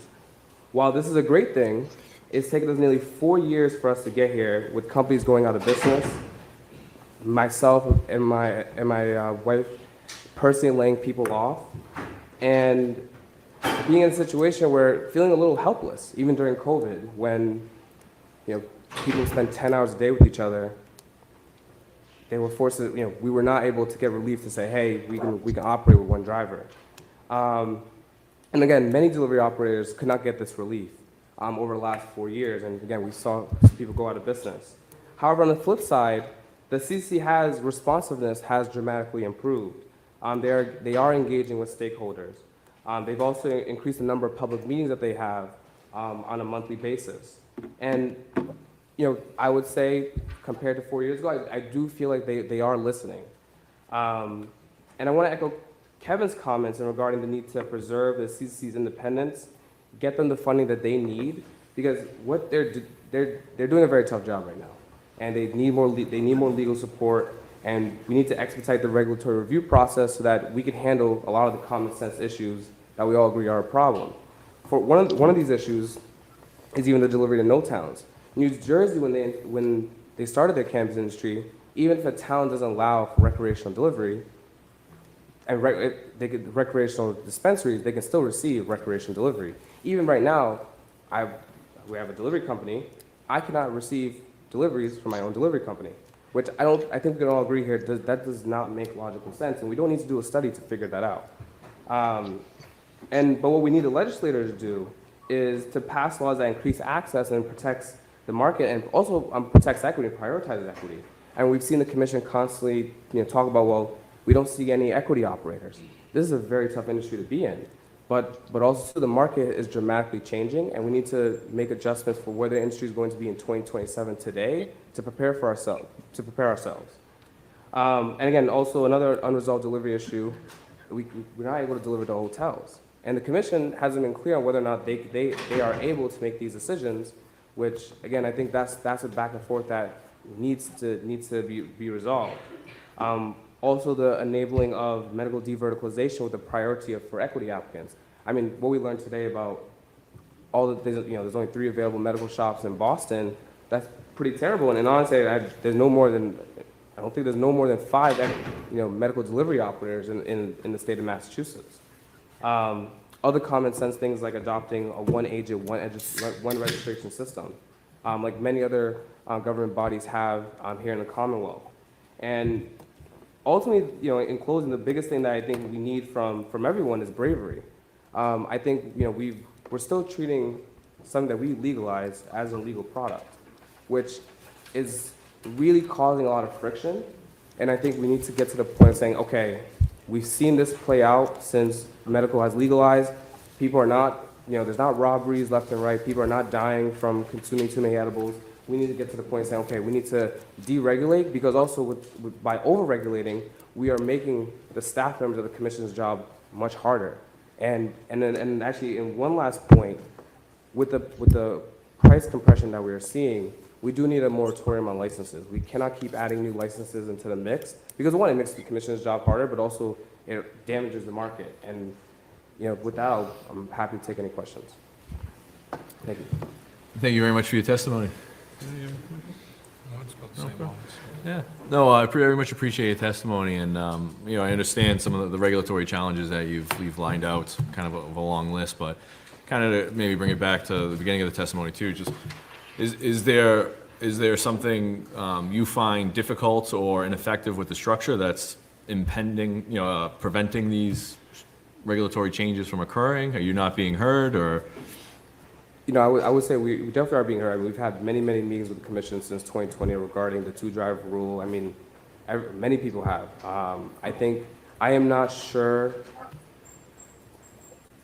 Maybe it's a process where it's something that the cannabis advisory boards, because they vote on many things. Maybe they send things to the commission that needs to get on the agenda, even though they don't have necessarily a legal authority to tell the commission what to do.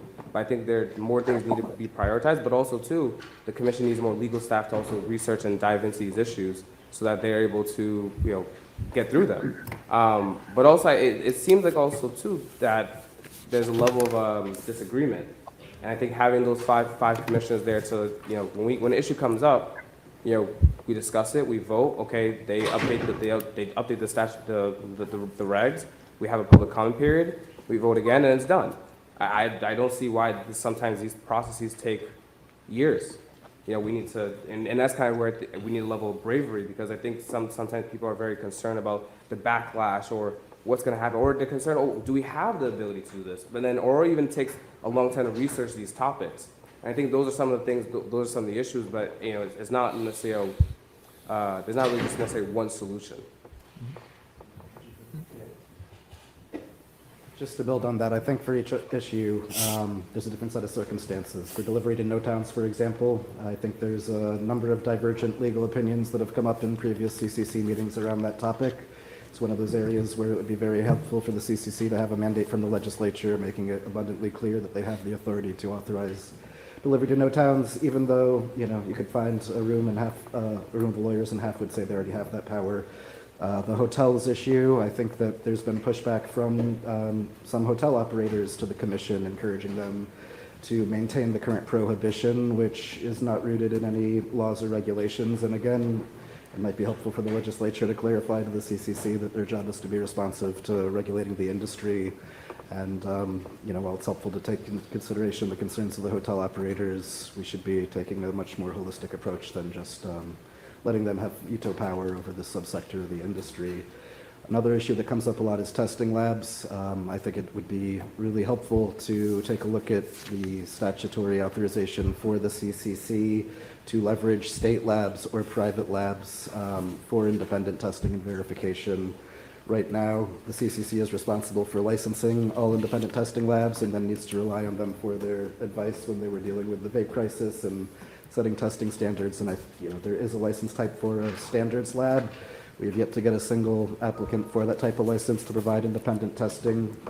And in the absence of that, I think it would be helpful for the legislature and the CCC to get together and talk about if there are state DPH or police or other labs that could be leveraged to do independent audits of testing.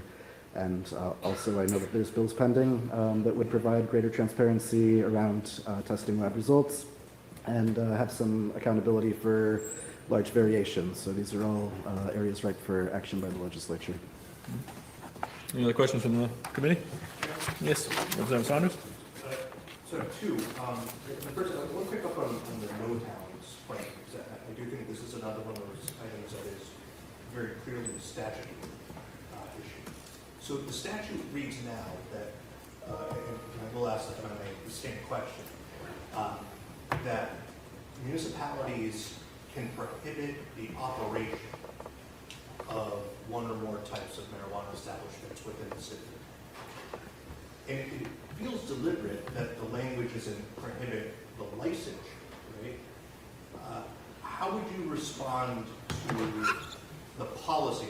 And I'm not an attorney, I'm not looking for a legal response, but from the policy that municipalities have proactively chosen, or in some cases, multiple times over, proactively chosen not to have operators in their community. So municipalities are made up of many different people, and they can decide whether or not they want to have cannabis businesses based in their within their borders. I think what's a little odd is that we allow for medical delivery to any municipality in the Commonwealth, however, recreational delivery we do not. And it's specifically in the regulations that say if a town bans adult use retail, they do not allow delivery.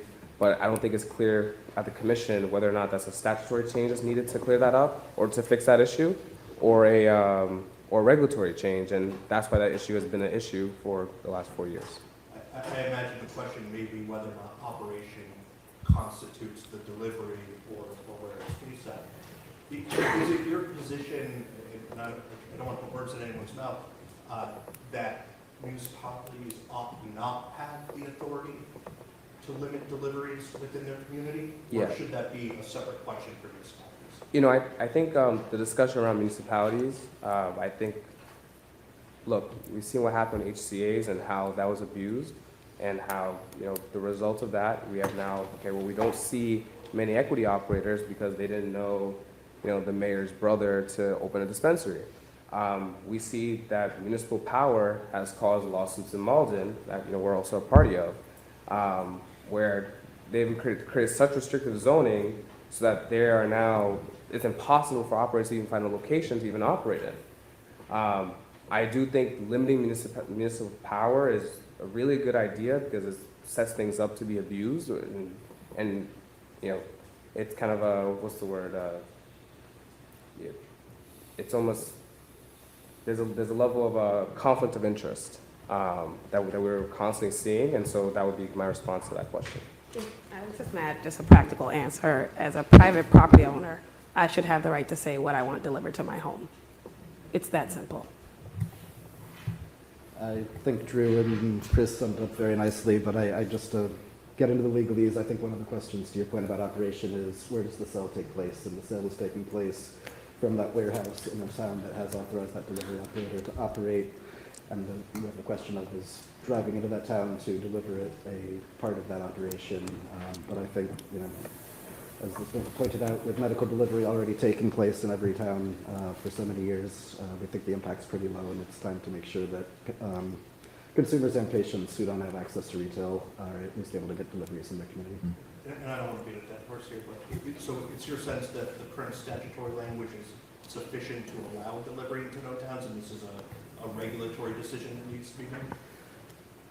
I think it would be sufficient, but it still takes the commissioners and their lawyers to agree, or the legislature to make it explicitly clear, just to cut through the ongoing debates. And the second question has to do with your written testimony regarding, under the heading of provide transparent and expedient process for removing commissioners and chairs. This has been something that we've had a lot of discussion about in the committee. Is there a reason, in your opinions, that commissioners shouldn't simply serve at the pleasure of their appointing authority? I do. I think that it's pretty important to preserve a level of independence. I think it should be a pretty extreme situation where a commissioner is removed. There might be benefit in clarifying what that process is and bringing other decision makers. One of the options we proposed in our written testimony was having all three appointing authorities review any movement to remove a commissioner, because again, we've seen what happens when one constitutional officer gets very involved in trying to oversee and set regulations and choose applicants, and it's just a recipe for disaster we've lived through in Massachusetts before, and we'd rather not repeat. Oh, yeah, sure. As a member of the advisory board, I'm curious, how is your work product taken into consideration by the current CCC? And what would you like to see the role of the advisory boards be in a future regulatory agency? Yes, so the Massachusetts Cannabis Social Equity Advisory Board is separate from the Cannabis Control Commission. We don't work with the Cannabis Control Commission whatsoever, and they're not involved in our work. We work with the Office of Economic Development, and we simply serve as advisors. I think that structure has worked pretty well, and I think we are on pace to create one of the best cannabis social equity funds in the country. And the Office of Economic Development, they're not required to do what we say, but they are required to listen to our advice. And so I think that has been a good structure and has created a good working relationship. And I think that's why we see the byproduct of that is, we've launched the biggest grant program in the country. And so that's kind of be my answer to that question. Any other questions? I just have one final question. It was just, you alluded to it a little bit in your beginning testimony, Kevin, but about the idea of, current events and some of the things we face. I mean, this committee faced a call from the Inspector General directly to place the CCC in receivership, and we had that here, and we had a debate on that. Do you find that the CCC as an independent agency is able to hold itself accountable? And is that independence? So you're calling for the independence, making sure it stays quasi, which I understand, just trying to figure. Yeah, I mean, I think that processes in state government never work as quickly as we'd like, but I do think they're working. I think this hearing is evidence of it working. I think the OIG report is evidence of it working. I think what happened with the former chair, and the courts and the treasurer, they all reflect the system in motion. I do think it would be nice to see more engagement between the CCC and the Cannabis Advisory Board.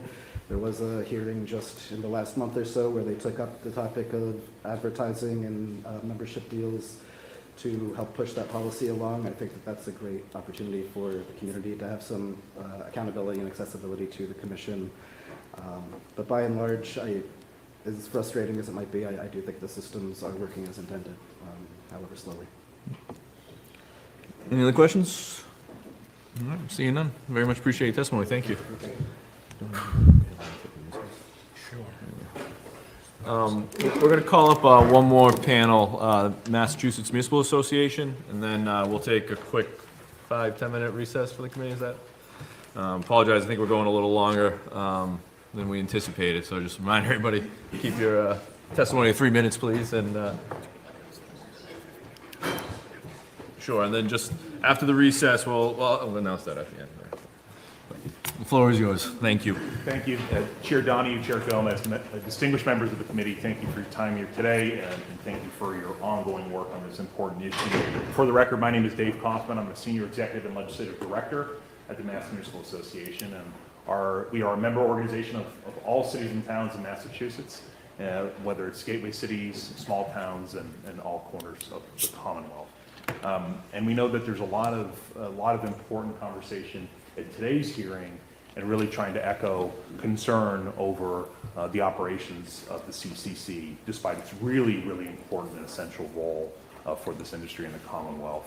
And I'll just start with what you'll likely hear if you talk to any local official on the subject, especially if they're a host community with no sense of dependability in the agency and no sense of trust.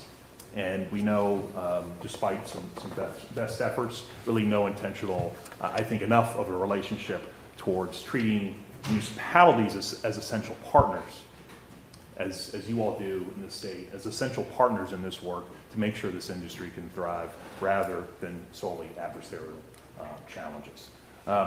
We know it doesn't need to be this way. We know this is, again, reflects in how serious you're taking this issue and why you're hosting this hearing today. And I also do want to say there are extraordinary dedicated staff within the CCC who are committed to this work, know how important it is, know how important it is for all stakeholders. And again, know how important it is for this industry to thrive in the Commonwealth.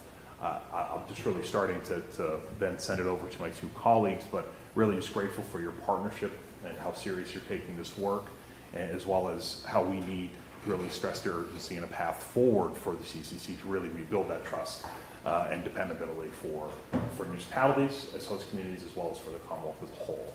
And with that, I'll send it over to my colleague, Allie. Thanks, Dave. Good afternoon, Chair Donahue, Chair Gomez, distinguished members of the committee. My name is Allie DiMatteo. I'm a legislative analyst with the Massachusetts Municipal Association. I want to echo Dave's appreciation for inviting us to testify before you today. As Dave stated before me, the Commission has to this point been unable to effectively carry out its own statutory requirements. Section 4 of Chapter 94G of the General Laws gives the CCC powers to enforce its regulations through fines and sanctions, but it's failed to follow through. And this lack of enforcement has been consistently exploited. So, for example, a November 4th, 2022 memo from the CCC stated that municipalities could continue collecting their very important impact fees in their regular course of business. Yet many licensees had simply stopped paying their agreed upon impact fees, knowing that the regulations would eventually change, and that in the meantime, the CCC would likely fail to enforce the current rules. When we and other municipalities reached out to the CCC on this issue, they said that municipalities should email the CCC's enforcement division, and it's our understanding that not a single municipality received any sort of response from the CCC, and that not a single licensee has yet to receive any penalty or sanction on this issue. The lack of communication is consistent and has been to the detriment to the industry and communities that host them. And again, municipalities do host these important businesses. In order to be hosts, they need to have clear communication and responsiveness from the Commission that regulates it. Municipalities have attempted to weigh in with the CCC during various stages of its rulemaking process, but have received little or no acknowledgement or feedback from the Commission when they do try. Another example is the September 2023 hearing the Commission held on host community regulations. It was made clear during the hearing that not only had the MMA and MMLA's joint testimony not made it into the Commissioner's hands, but that dozens of testimony from other municipal officials had also not made it there, despite them being submitted through the proper channels and in a timely manner. The incident has done little to instill faith in the CCC's internal processes or its public rulemaking process. I know my colleague Sean here will discuss how municipalities do want to continue to host this multi-billion-dollar industry, but they don't have faith in how it's being regulated.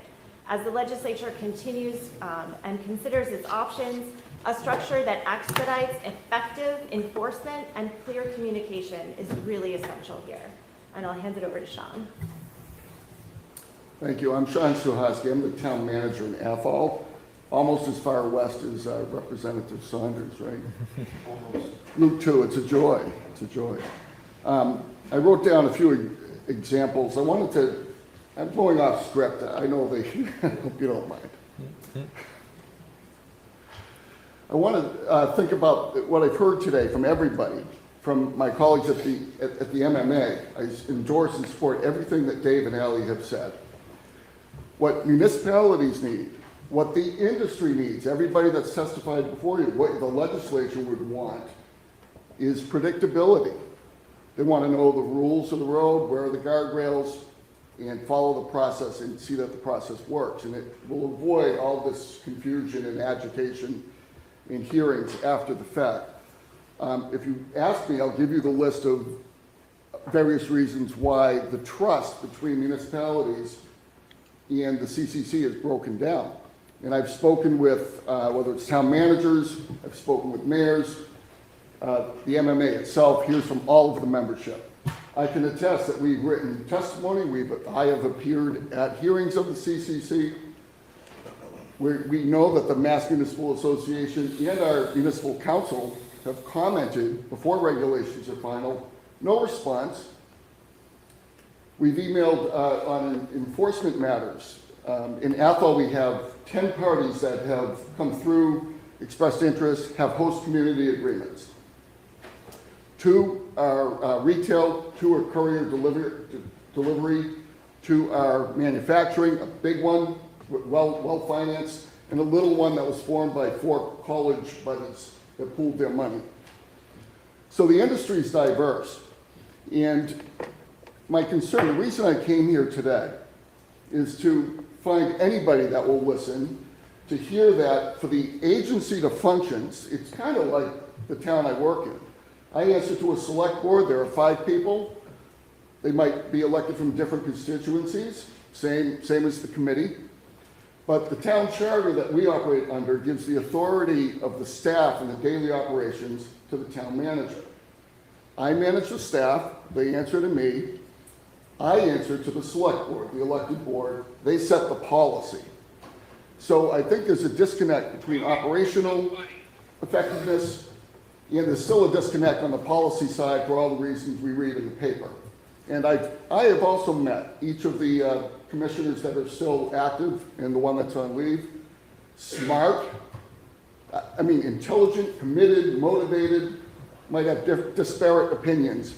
But that's for the commission to work out. But they need to empower their new executive director with the authority to carry forth the mission, to get things flowing through the pipeline. That's what we all want.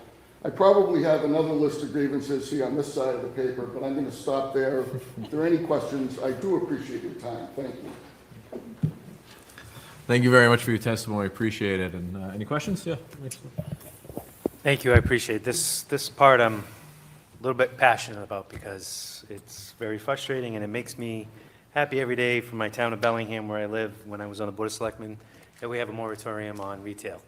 And we don't do retail because this is exactly the reason of all the things I was talking about. It's an absolute headache for the towns. It's costing them a fortune to figure it all out. And I think, again, I think the legislature was very clear on the laws that we passed, and the things that we did. I think this comes down to the fact that the CCC is just not understanding what their job is. And it sounds like to me that you're just solidifying that fact in my brain. Every single testimony I hear is that they have all the tools they need. They just don't have I don't know if it's the ability, I don't know if it's the council, the general counsel not giving them the right advice on what their job is, or it's just too much chaos. I haven't figured it out. I know there's chaos, and I don't want to address that today, but what I do want to address with you is that if there's one piece of legislation that we could manage, and it comes with the community host agreement piece of it, and I think I talked about this a little bit in this prior session and talking about it. And we talked about this last session too. If we took the community, I'm just asking from a standpoint, because I think when you say the guardrails, I think what you're saying is that we kind of have to streamline something here because no one's understanding where we need to go. If we took that community host agreement and eliminated it as a legislature, and I know some of the people here are going to take a deep breath when I say this. I'm not some of the advocacy groups, but it would probably make more sense to make it an ongoing percentage tax where it is so that it's clear as day, it sits there, and it's defining for the locals to deal with whatever they need to deal with. I think what happens is we put in too much emphasis on these negotiations. I think towns are getting into trouble what they're negotiating, the rules they're negotiating. So if we streamline that process and we took that completely in the legislative process, I think that's the one thing that we could probably do for the municipalities is streamline the community host agreement piece, eliminate it completely, and just create it as an ongoing tax. It doesn't sunset, it doesn't go away, it stays there, and it's for your ongoing, whether it's equity issues, things like that, that the town can use it, make it very broad what you can use it for. It comes back to the town to do it. Would that make it easier, as a town manager, would that make it easier for you? Yeah, well, I'll comment first, and then obviously Sean's experience as town manager, I think, would be crucial. I'll just say on behalf of the Mass Municipal Association, getting out of the host community agreement business makes perfect sense.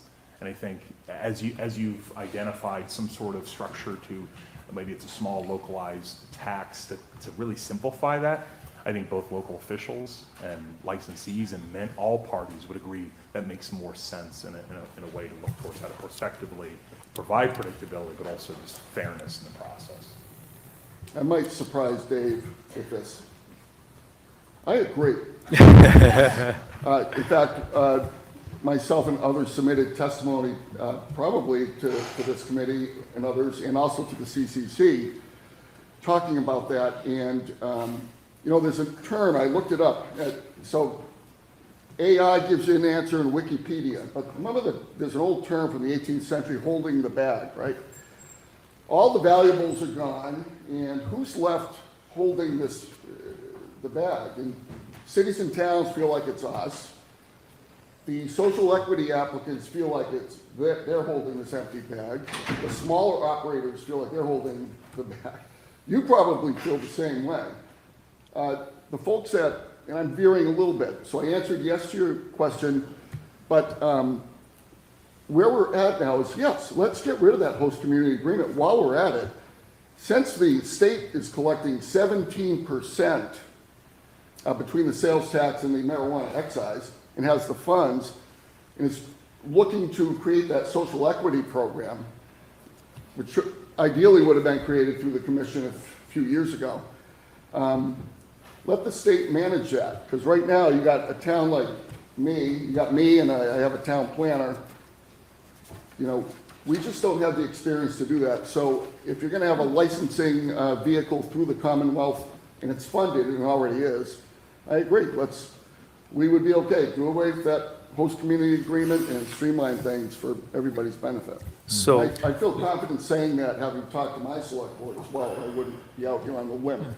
No, we appreciate that. I just, in interest of time. I'm all set, that's all. Yeah, I That's just the want only to, question I have. let's try and keep some of this stuff towards the structure of the CCC. Maybe Yeah. come back to, I think you had some great points about town manager, select board, but, you know, we've adjudicated, we've debated a lot of these different issues, and there is a lot of statutory stuff we can go through, but just want to kind of come back and bring it, like, you know, simply independence of the CCC. Do you find it difficult to deal with an independent agency versus maybe one in the secretariat, or? Yeah, and I know that there's a follow-up hearing where you'll have some administrative law and some other legal experts. So I guess from a non-legal opinion, I'll just say, and I think the adage was in some of the recent coverage, right, is we understand why there was deliberate independence. I think there's good intentions there. But I think what's very clear is that independence has presented itself with no clear accountability when it comes to, as these challenges, how can they be addressed? And I think ways to divert off of that, I think, would be advisable. But again, I imagine there's many other policy experts that have other thoughts on it. But it becomes a challenge when it comes to accountability. Any other questions? Sure. Yep. So same question as the last panel, with regard to delivery in the towns that have chosen not to allow the operation of these establishments. Does the MMA have a position on the current statutory language, and is it recommending one interpretation over another? We can get back to you in the committee on a specific interpretation. I think there's both the statutory, you know, what we would opine is advisable from a local control standpoint. I'd say outside of that, obviously, there's a lot of, you know, we do try to take into consideration, again, how does this work to its existing licensees, certainly delivery operators, as well as medicinal. So there's so many complexities from our perspective, but we can certainly get back to it on your question. Thank you, Rob. Any other questions? Perfect. Thank you all. Appreciate you for your testimony. Thank you so much. So why don't we take 5 minutes to use the restroom, whatever, and we'll be right back. Next up to testify will be Massachusetts Cannabis Business Association, David O'Brien from there. So thank you.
A quick reminder, everybody, I think we have members coming and going to other meetings. They'll join us again, and as a reminder, we're going to keep testimony to 3 minutes, and written testimony can be submitted in through the hearing website. So next up was Massachusetts Cannabis Business Association, David O'Brien, who I believe is joining us virtually. Thank you, Mr. Chairman. Can you hear me and see me? Yep, we can hear you. Excellent. Thank you for the opportunity. Mass CBA, thank you, and Chairman Gomez for the opportunity, and the rest of the members of the committee, and Chairman Donahue, your staff in particular. Mass CBA was founded in 2017 to serve the adult use market in Massachusetts. We have over 100 members, predominantly smaller operators based in Massachusetts, and we have a heavy emphasis on social equity, economic empowerment, and disadvantaged business enterprises as members, serving all types of licenses. As you know, Chairman Donahue, we regularly, we've done this with you once through our regional roundtable series that we move around the state to hear from licensees. I will echo something one of the representatives said in earlier testimony. We are at a critical crossroads in the industry, and we're recommending a bottom-up review of all regulations at the Commission. Mr. Chairman, as you know, we have discussed many of the solutions that the Commission needs to do to improve its performance. Where this agency should live is going to be up to you. Should it continue to be an independent standalone agency is also up to you. We think there's opportunities to learn from other states as they matured. We're 7 years into adult use legalization in Massachusetts, and we think other states could teach us a lot. I think it's time to look at the agency and right-size the agent maturity. Is 140 staff too many? Is it not enough? What are they working on? Those are critical questions that I think we all need to ask one another. And as a way to really get to the bottom of what all licensees, who are the primary stakeholder, by the way, of the Commission, people who risk their hard-earned capital and their time and attention to open businesses and make a go of it in Massachusetts. Mr. Chairman, as I offered to you, we're going to do a survey of the entire industry, not just our members, but every member, every licensee in Massachusetts, whether they're open and operational or in the provisional stage, to get their thoughts on what needs to improve at the Commission. 10 years since the first 5 commissioners and the first executive director were all sworn in. The industry's learned a lot. And in that time, we want to share that knowledge with you and by extension with the Commission itself. Today, the industry is frustrated. I testified before the Commission a couple of weeks ago and said the reason why the industry wants to go to the legislature at your invitation on the heels of the IG is to express that frustration. The drama that's been going on at the Commission for the past 2 years needs to be cleaned up. The pace of change has been way too slow. A great example of that is better than 2 years ago, the former governor, Governor Baker, signed the equity law in cannabis, and that law went into effect 90 days later in November of 2022. We are still witnessed the Mass Municipal Association earlier than me speaking today. We are still not resolved on the host community agreements and who needs to pay them and whether they should exist at all. I would agree with the earlier speakers. The HCA should go away, and the 3% that they collect at the register for each community ought to be enough to oversee a community. I will say we are very excited about getting a full-time and focused new executive director, David Lakeman. He's someone I've known in the industry before he moved to Illinois, and we're excited to have him back. And we are hopeful that under his rule, we will have a customer service focused agency. Through the work that the Commission's been doing with their listening sessions of late, they are listening much more. We need to turn that listening into action and in part come to the legislature to ask for specific recommendations and changes that we need to see that will come out of our survey, but that will affect the operations, the regulations, and ultimately the legislation that you all consider. So I'm happy to take questions and report on anything else that might be helpful. Perfect. Thank you very much for your testimony. So, committee members, do you have any questions?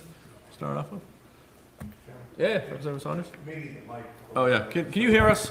It's a little choppy on your end, David, just give you a heads up. Can you pass that down?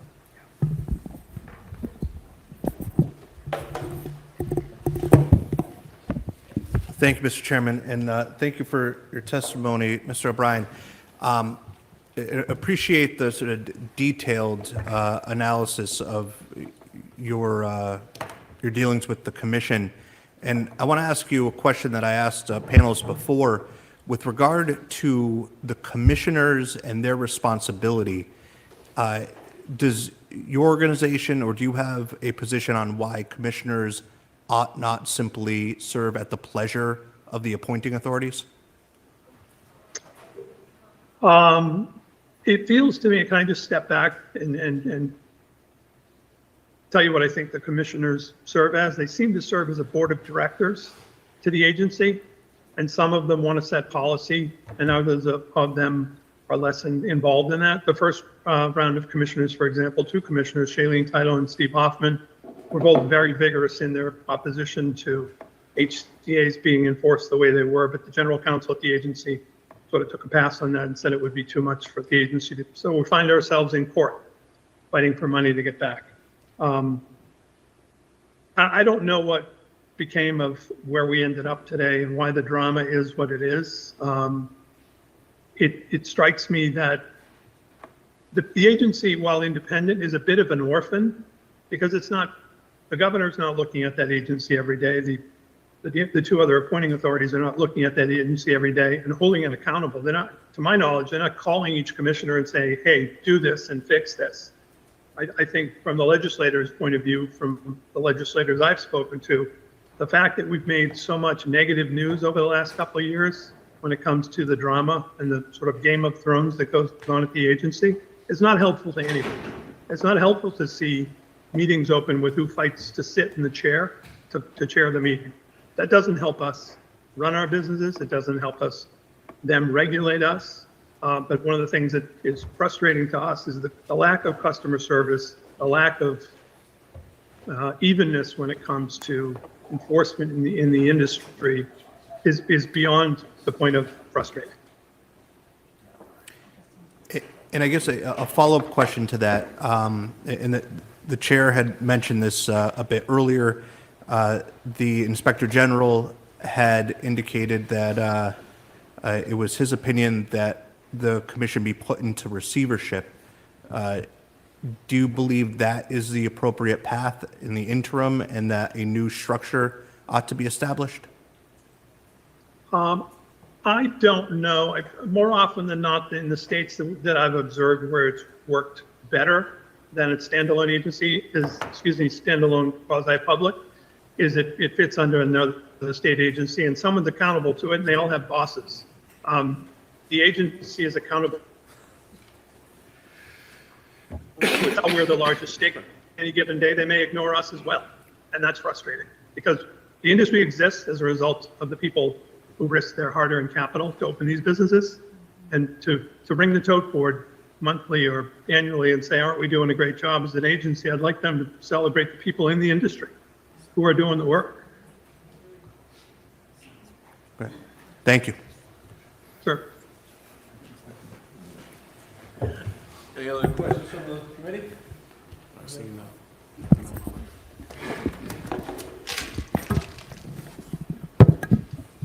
Sorry, I'm moving the mic around, but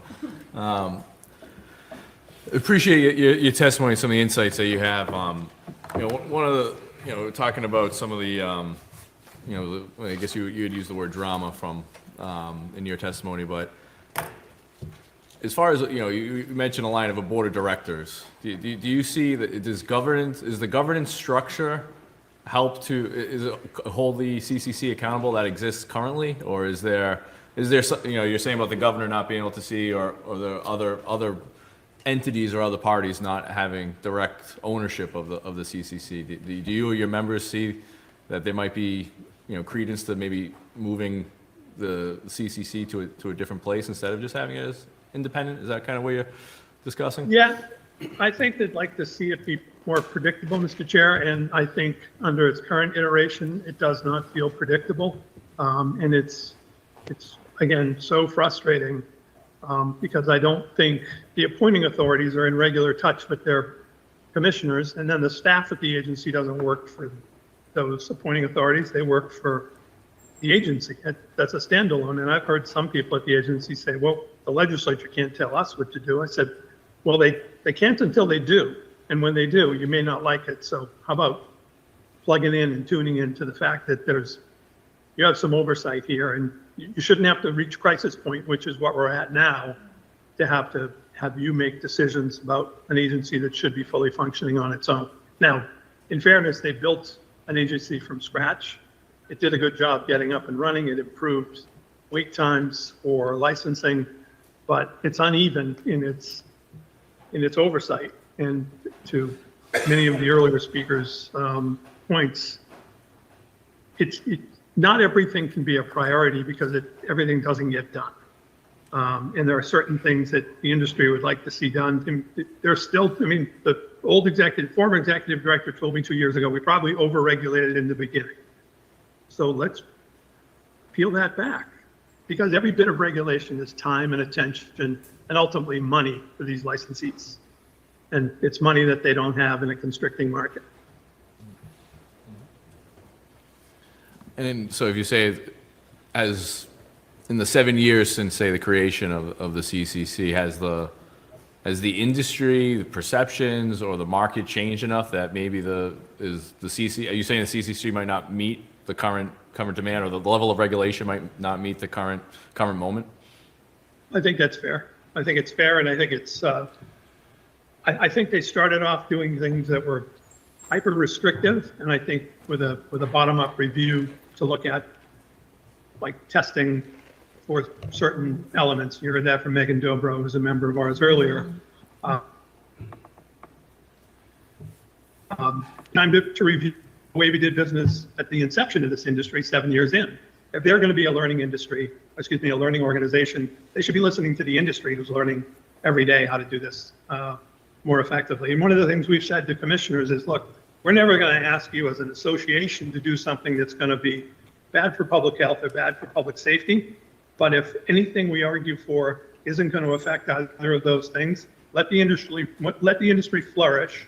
Follow the lead of other states. We're not asking you to go out on a limb and change rules that's going to expose anybody to any kind of worries. Representative Shan? So we have, the federal laws are changing, the states are competing with one another. What do you think a regulatory agent should be doing? What do we need to write into statute so they have this capacity to do bottom-up review, but also to be watching what's going on everywhere else and updating the laws as we go along? Because this is not going to stop changing, right?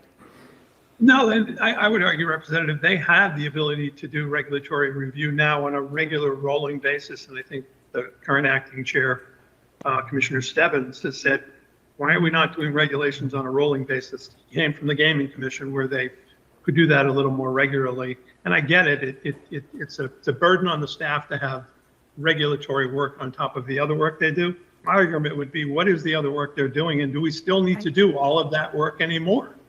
I mean, it's the presumption is, well, it's etched in stone, so we must do all that plus this new work, and the staff on any given day feels overworked, and I'm sympathetic to that. Mm-hmm. I'm saying stop doing some of the stuff you've been doing since the beginning, because we don't need to do some of it anymore. Mm-hmm. Thank you. Any other questions? Well, seeing none, thank you very much for your testimony. Appreciate it. Thank you. Next up to testify, we have the Coalition of Cannabis Worker Safety. Danny Carson.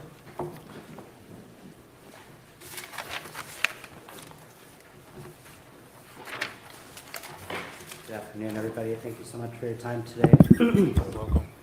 My name is Danny Carson. I'm an Air Force veteran and I'm a former cannabis worker from this state. Today, I'm not here just to share my story, but also to advocate for the safety and well-being of all cannabis workers across our state. Many of you may not know the story of my friend Lorna McMurray. At just 27 years old, she tragically lost her life after suffering an asthmatic attack due to cannabis dust exposure at True Leaves manufacturing facility in Holyoke. She had no prior health conditions.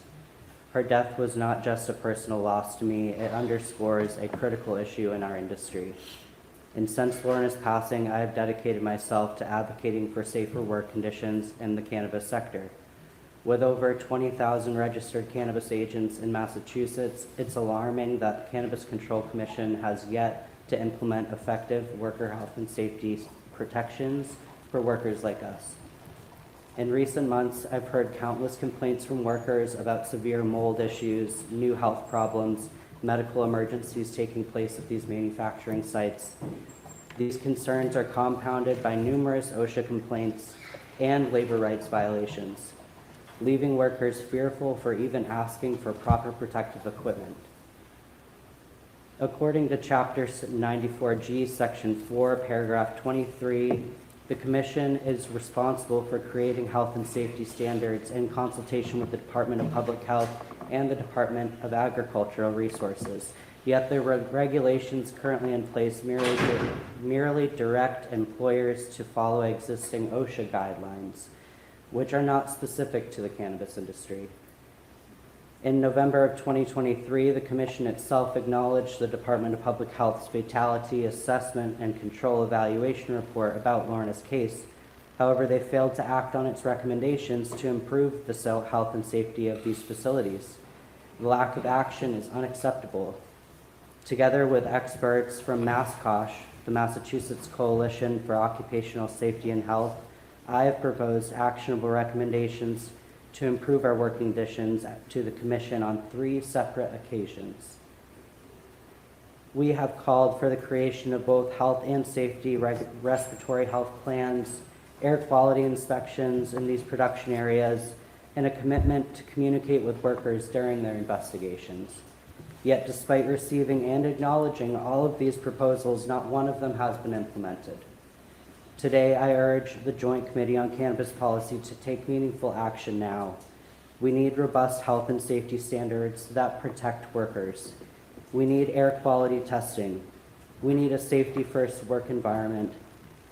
How many more people are going to needlessly get ill and sick and die before something is done for these workers to protect them?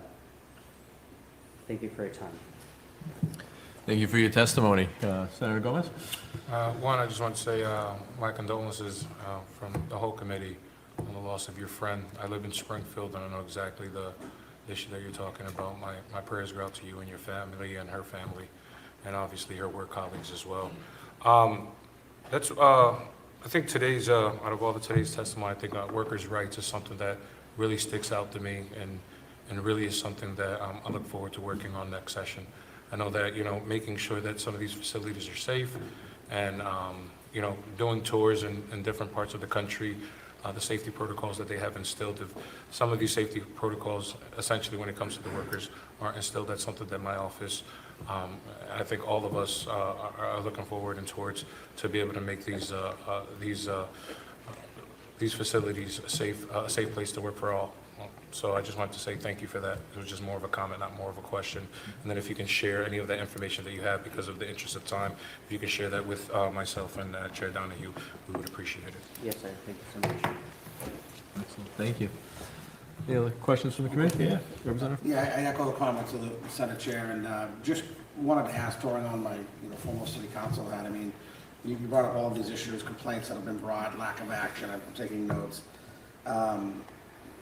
What have the local municipalities done to help hold some of these problems accountable? Meaning, there's permitting in cities and towns, right? There's zoning, there's inspectional services, there's task force in different cities and towns that handle different things. As you're bringing these to the CCC, are they also being brought to the cities and towns for corrective action by local inspectional services, mayor's offices, selectmen's, town managers, like we heard? And then how do they interface with the CCC to make sure that some of this stuff is corrected? Yes, sir. Thank you for asking that. I have brought this specifically to that town manager that was up here in Athol, as that's one of the most troubling areas that I've seen in the state at one of their growth facilities.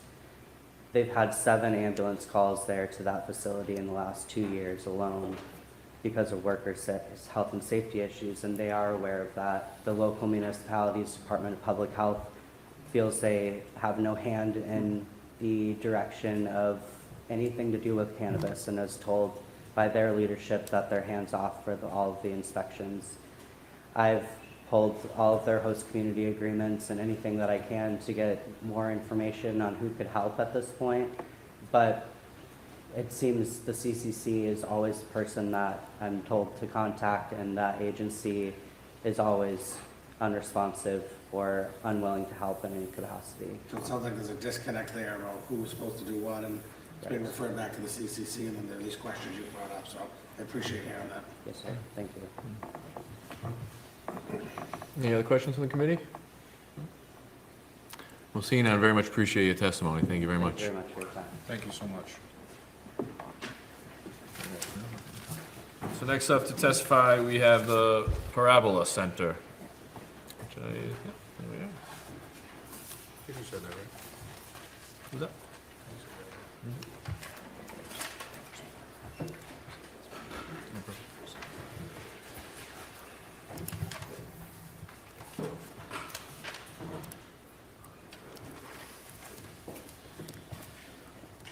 Do you have one virtual as well, or is it just? No, we don't need Just perfect, awesome. Well, thank you so much for being here. Thank you.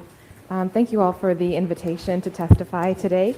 My name is Shalene Title. I'm the founder and director of Parabola Center for Law and Policy, which is a nonprofit focused on racial justice and preventing monopolies in the cannabis industry nationally. I also served as a commissioner on the Cannabis Control Commission from 2017 through 2020. I'm the only commissioner so far to have made it to the end of my term. I loved my time at the commission, and I'm grateful for it, and I really appreciate this committee and the legislature taking a third look at the statute, because I believe the first 2 were very helpful. While I believe the existing structure of 5 commissioners appointed by 3 separate authorities is vital to the agency's independence and should be maintained, there are 3 structural issues that, in my opinion, most urgently warrant attention: investigations oversight, consistent enforcement of regulations, and human resources complaints. First, commissioners must be able to exercise proper oversight of investigations. During my time there, I had some concerns about commissioners being kept in the dark about ongoing investigations, but the tragic absurdity of this practice became clear when the current commissioner shared that they learned about the death of True Leave worker Lorna McMurray from a podcast 8 months after it had occurred. At a minimum, there must be a requirement that commissioners be given regular reports with the status of all ongoing investigations and immediate notification of serious safety incidents. Second, commissioners should be explicitly charged with ensuring consistent enforcement of regulations. During my term, I struggled to track whether the regulations that we wrote were being enforced fairly and consistently across all licensees. Other states like Michigan publish monthly reports of all disciplinary actions. I enclosed a sample with my written testimony. I think that would help. I've also heard some of the commissioners call for a searchable public database of enforcement actions, and I think that would help, along with clear enforcement guidelines to ensure fairness for licensees. And third, while maintaining the commission's independence is crucial, the one area that I think should potentially be handled externally is human resources complaints.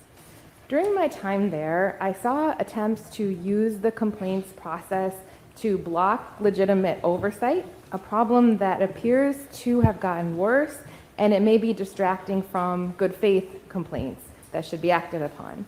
So an external entity such as the Office of Inspector General or Mass Commission Against Discrimination or the Attorney General's Office may be best positioned to properly evaluate those complaints.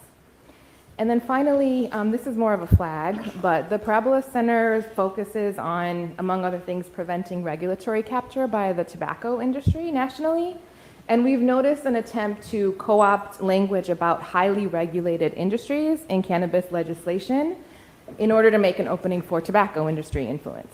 So while you're looking at the statute, we want to suggest preemptively editing the role of the commissioner who must have expertise in regulated industries to prevent tobacco company executives from being appointed to that seat in the near future or far future. And I'm happy to talk more about that or any of this with you. Thank you for your time. And I'm going to pass it to Lori Lucien, who is our education director. Thank you. Hello, thank you so much for the opportunity to be here. My name is Laura Lucien. I am the Education Director of the Parabola Center. In addition, I serve as, I was appointed to the Cannabis Advisory Board by Treasurer Goldberg, and I sit on the Public Safety and Community Mitigation Subcommittee of the Cannabis Advisory Board, as well as the Market Participation Committee. I am also a co-founder of a marijuana retailer, manufacturer, and delivery courier in Worcester, and a professor. Yes, no, I don't sleep. So, and I also align with that licensing experience. I have also licensed entities. I own a brewery out in Franklin, so I have experience licensing through different agencies. Now, what I'm here to discuss is some of the structural issues, a few suggestions that I have with regarding to improvement. The first issue I would like to highlight is the delays that are caused in licensing, including with the failure to prioritize equity businesses throughout the entire licensing process. That combination has undermined the viability of small and equity-focused businesses. For example, some businesses have waited over 3 months to receive an approval for an architectural review. They don't have architects in the CCC reviewing this, so there's no reason why it should take over 3 months, and delays cost money. Furthermore, I've had companies who waited over 4 months for an approval of a label, to have their labels approved. These are just something you look at. So these types of delays are extremely costly, especially to small equity businesses where every penny, every minute counts. Furthermore, it is unclear whether the priority status extends throughout the entire licensing process, meaning after we've obtained our provisional license, does it apply to scheduling inspections and reviews of that sort in RFIs? It's unclear at this point, and I suggest ensuring that it's extended throughout the entire process. It's critical to note these delays are costly and putting many of these small businesses in financial peril. I also additionally recommend establishing mandated timelines for architectural review, mandated timelines for label approval, extending the equity priority status as mentioned to every licensing, to every step in the licensing process. And I overall strongly encourage the legislature, in combination with the CC, to consider how the commission's regulatory review process can advance more quickly. And I further urge the legislature to make critical statutory changes to resolve issues that the CCC has been unable to address due to lack of clear authority or perhaps a mandate. The second key point I would like to talk about is the lack of access to reliable communication. Anytime an entrepreneur has a question about some of the vague regulations, I'm not saying they all vague, there's no one to really contact. They always say, call your attorney. I'm like, boo, I'm the lawyer. Like, who am I supposed to go to? So there needs to be someone in place who's going to answer these questions, because whenever you have vague laws, what do you have? Entrepreneurs wasting money trying to figure it out, and especially to the social equity, economic empowerment, veteran-owned businesses, they don't have the luxury of wasting time. So having a dedicated hotline or platform where individuals can call in, perhaps anonymously, to have their answers questions would be extremely helpful. And the last point I'll make, which has already been spoken about before, is ensuring we have consistencies in lab testing, to ensure that we have consumer and patient protection, and to restore credibility and trust back into the industry. Because when we legalize adult use, we the people expected to have clean product. We said, oh, the product in these dispensaries is going to be cleaner than the ones you get from your friends. Well, that hasn't been proven to be consistently true, and so we want to ensure that there are policies in place to ensure that the products on the shelves are safe for consumers and patients. And that's it. Thank you so much for your time. Excellent. Thank you very much for your testimony. Any questions from the committee? Yeah, no, Saunders? Thank you for your patience so far. You've probably heard me ask this question 3 times now, but you spoke to it directly in your testimony. We've heard that there's an interest in keeping the sort of independence of the commission. I will say I'm not quite sure through all the testimony, independence from whom, but I guess my question is, how would you suggest keeping the commission from being accountable to the appointing authorities by, let's say, serving at their pleasure, and meeting all of these truly urgent goals of regulatory review and expedited approvals, and whether it's architectural or the litany that's been mentioned in your testimony and others? How do we do both at the same time? Well, I was a drafter of the original ballot measure, and it put the commission under a department. So I definitely understand the temptation to do that. I think it was probably both accountability and efficiency that made us do that. And then when the legislature changed it, I didn't really understand why at first. But I will say, after having sat in that seat, I understand how important it is to both have transparency to the public in the meetings and the 3 different appointing authorities who can't remove someone willy-nilly because they don't like what a commissioner did. I think that having the statute lay out exactly the 4 things that a commissioner must do for removal and then a process makes sense. It may need to be tweaked, but I think the general point does preserve independence. And I would say without that structure, I probably would not have been able to push policies that are now in many ways taken for granted, but at the time they were groundbreaking, like the exclusivity for equity applicants, a lot of the social consumption. Those weren't supported by the appointing authorities at the time publicly, and so we had to compromise in public, and we had to put in regulations that now seem quite restrictive according to the testimony today, but at the time they were seen as too lax. So that would be my answer. Any other questions? And I have a question. You spoke a little bit about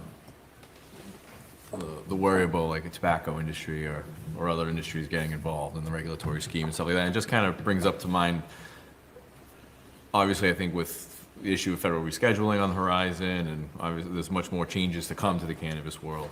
You know, how do you see the current structure as positioning itself to take on those challenges in the future? And are there other, you know, just that was a quick point there of making sure that, you know, tobacco isn't maybe in part of that regulatory scheme, but are there other places that you see kind of that future forward-looking rescheduling issue in particular, or even some of the issues that we've heard? We've had a joint hearing with the Agricultural Committee around, you know, hemp and the infusion of hemp in various different license places.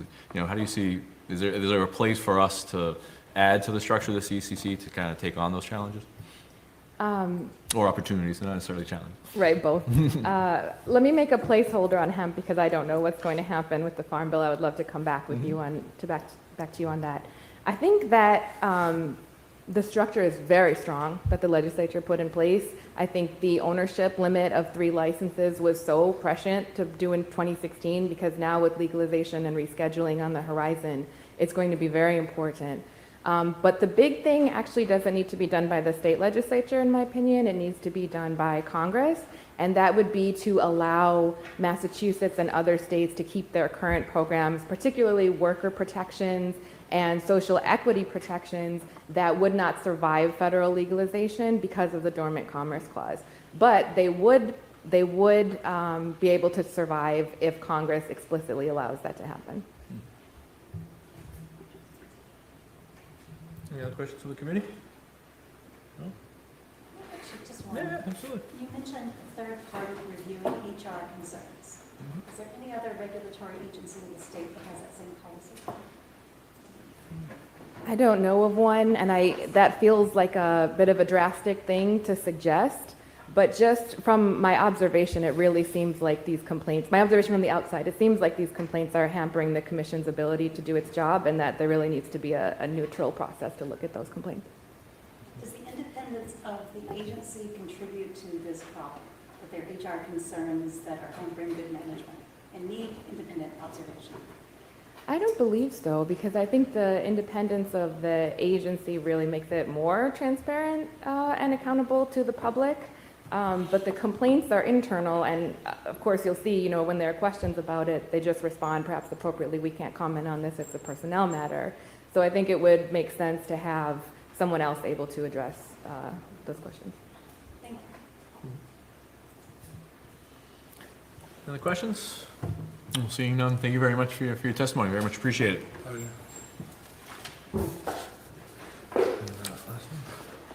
I think we have one more panel, the Sungrown Cannabis Alliance.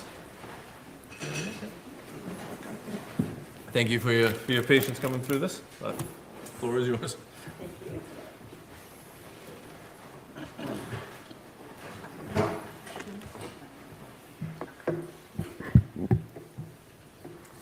Thank you so much for the opportunity to provide testimony at this hearing.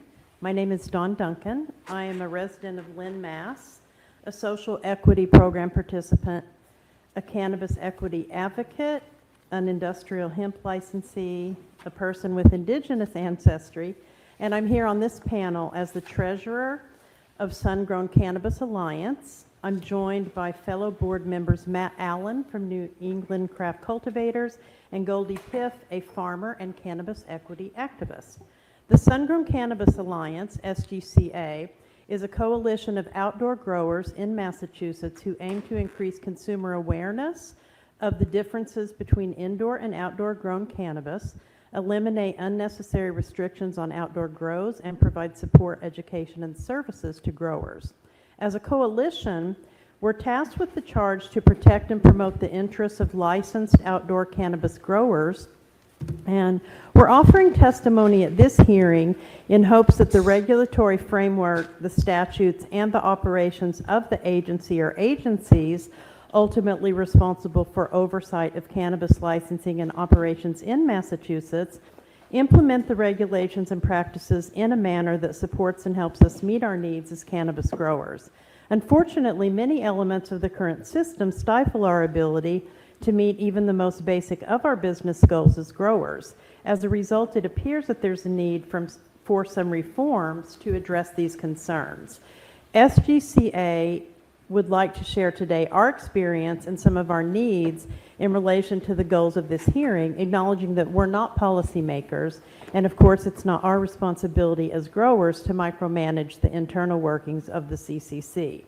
However, internal issues within the CCC do impact the livelihoods of growers who've dedicated their time, resources, and commitment to this industry based on a reliance that the CCC as a licensing body would operate fairly, efficiently, and competently. We appreciate that the regulatory framework for cannabis licensing was developed at a time before any businesses existed, and that in the grand scheme of things, cannabis businesses are still very new. The CCC was tasked with an enormous number of areas to monitor, such that it might be unrealistic to expect all of these functions to fall under the jurisdiction of one agency. We also want to make clear that we very much appreciate the willingness of the commissioners to meet with us and hear about our concerns in the areas we focus on. We've appreciated their availability, openness, and responsiveness. And I will now turn it over to Matt Allen to continue more specifics in our testimony.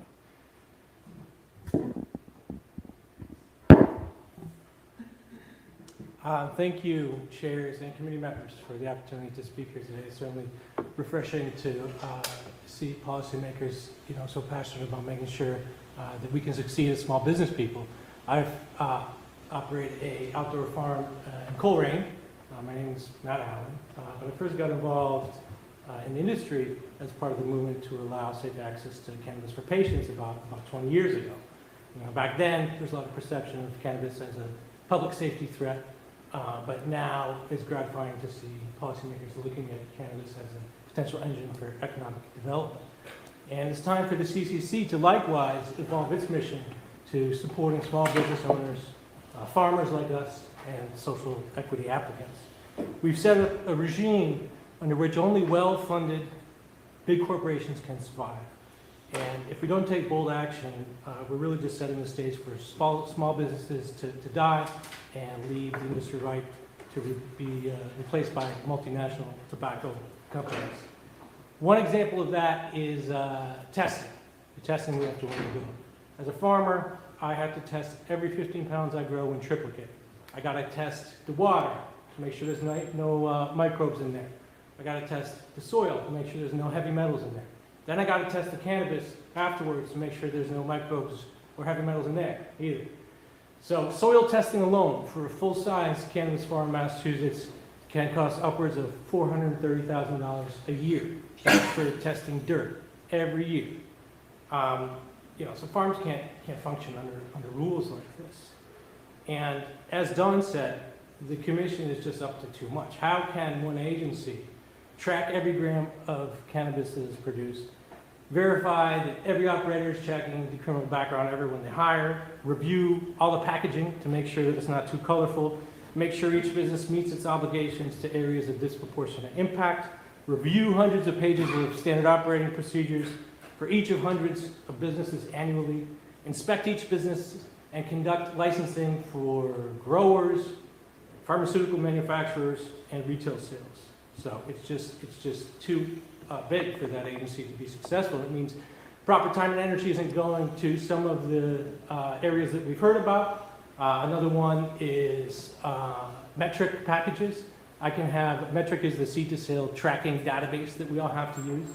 So one typo from my staff, and I can have 15 pounds locked up in metric, I can't move it because of an administrative mistake, is going to take 3 or 4 months for the commission to review that, acknowledge it's the typo, and so I can get that product out and sell it. It's not the fault of the commissioners or their staff, and they certainly try to do a big job. Just this week, a member of ours faced an unannounced inspection. He had 7 inspectors come to his facility, spent most of the day answering their questions about inventory and things like, why is this metric tag on a plant touching the dirt when it's supposed to be 3 inches up the stalk? So the problem for farmers is that we have to worry about this kind of minutia, as if it's not hard enough to operate a profitable farm. And that's why most farmers, we operate in fear of the commission. Most retailers and indoor growers do as well, because every time that we ask a question or that, basically our fear is that we're going to face like an FBI-like raid by the commission, and we're going to wind up getting an exorbitant fine that's going to put us out of business. And we have examples of fines that are just really incredible. We don't understand the purpose of them other than to threaten our businesses. So on behalf of farmers, we're asking for help. We want to reform the commission to help small businesses like us instead of treating us like dangerous drug dealers. We want to be regulated like farms, and ultimately we'd like to be regulated under Chapter 128. And with that, I will turn to Goldie Pitt. Hi, I'm EE in a social equity programmer. Doesn't really count for anything in this state, to be honest with you. And we're a farmer first. My family's owned farmland since we came here in the 1800s. When I got this opportunity, I thought it was going to be great.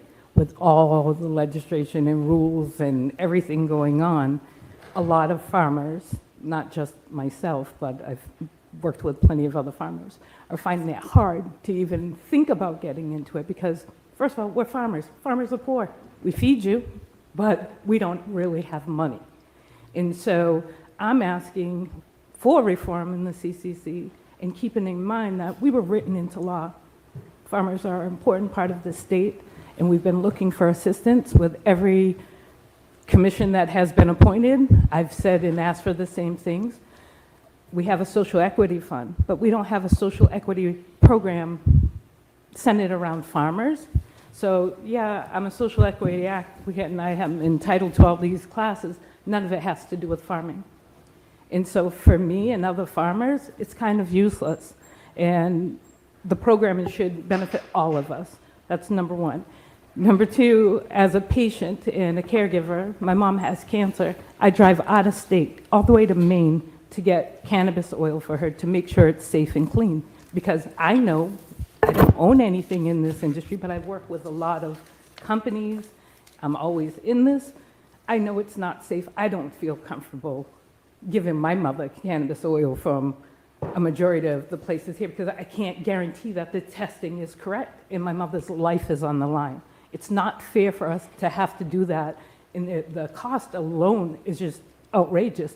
But then to add that extra burden of me driving out of state when this is my state, Massachusetts is us, we're supposed to be setting the trend. We shouldn't have caregivers like myself leaving the state to get clean products because we can't guarantee the safety of here in Massachusetts. It's just, it doesn't make any sense. Social equity, trust fund, my other issue. I feel like it's a great start, but the barrier is still too high for most of us. You have to make it to a certain point before you can touch that money. Most of us that are veterans of the war on drugs are in a different ballgame. We don't have access to money. We don't have friends that I can say, can I borrow $100,000 from you? Or invest in me. We're plain everyday people that the law was set up, the social equity fund was set up to help support us. As we look at the statistics around, you don't see many, and I'll speak from my community, Black males that were targeted on this participating in it. I don't want you to train them as workers. I mean, if you want to be a worker, that's great, but you should also be given this opportunity. And I don't think things are working the way they're intended to work. When we started this, it was great. It's time to take a hard look, stop, take a hard look, peel back some of the restrictions on here, see what was working, what wasn't working, and move forward. That's number one. My problem with isn't the commissioners itself. All the commissioners have been great. Whether you get along or bump heads on things, they all do a hard job. The problem is at the root of the industry, the commission. So you can replace as many commissioners as you want, executive directors, until you guys scrape the shit off the floor. Oh, sorry. Until you clean things up, nothing is going to change. And people like me, farmers, regular everyday people are suffering. That law we were written into was to protect us. Please give us a social equity program of our own for farmers. I know most people don't know many farmers, but we are who feed you unless you want your everything coming from everywhere. We are relying on this industry to help save our farms. So I really hope that everyone takes a hard look, thinks about this. We've heard every other part of the industry, from delivery, they get this, micro businesses got this change. You really haven't heard anything, any bonuses for farmers or outdoor growers. The CCC, it did one, sorry guys, I'm nervous, so I have to look at my phone because I can't remember what it was. When we were written in, they did a report, but I've asked each commissioner that's come on about a new farm report. We had one, it was like 2000, I think it was 2019, the first farm report. Nothing since. So is no one concerned about farmers? Like, we play a major part in this state, and we should be doing everything we can, whether the farmer wants to get into cannabis or not, to give that opportunity. Farmers were hurt harsh by the hemp bill. We can't sell hemp unless it's, through the commission, in the dispensaries. Give the farmers something to stand on, something to give us hope, something to make us want to come here, drive hours and sit and be patient. Know that we're heard. That's all I'm asking. Thank you. Thank you very much for your testimony. Any questions from the committee? I just have more of a comment. Yeah, It's not much of a question, just want you to know that you're heard, and I'm listening. And I was one that went through being a victim of war on drugs. It's no secret. I've always been very adamant of it. And I know that running a farm isn't easy. I remember you and your daughter came and testified when we were talking about hemp. So, I do know who you are. I know the struggles that you have going through. And you're right by around the corner. I would Just appreciate that, we know how big this industry is and how important farmers are. So I want to thank you for your testimony. Thank you, guys. Yeah, thank you very much for your testimony, appreciate it. All right, so that'll conclude today's hearing. The committee will have a second hearing. I think notice will go out the next day or two, and continue our work. So thank you so much for joining us today, and thank you for your patience. This was a long one, but I really want to thank the committee members for thoughtful questions and thoughtful insight through all this. And obviously, thank you to my co-chair as well. So thank you.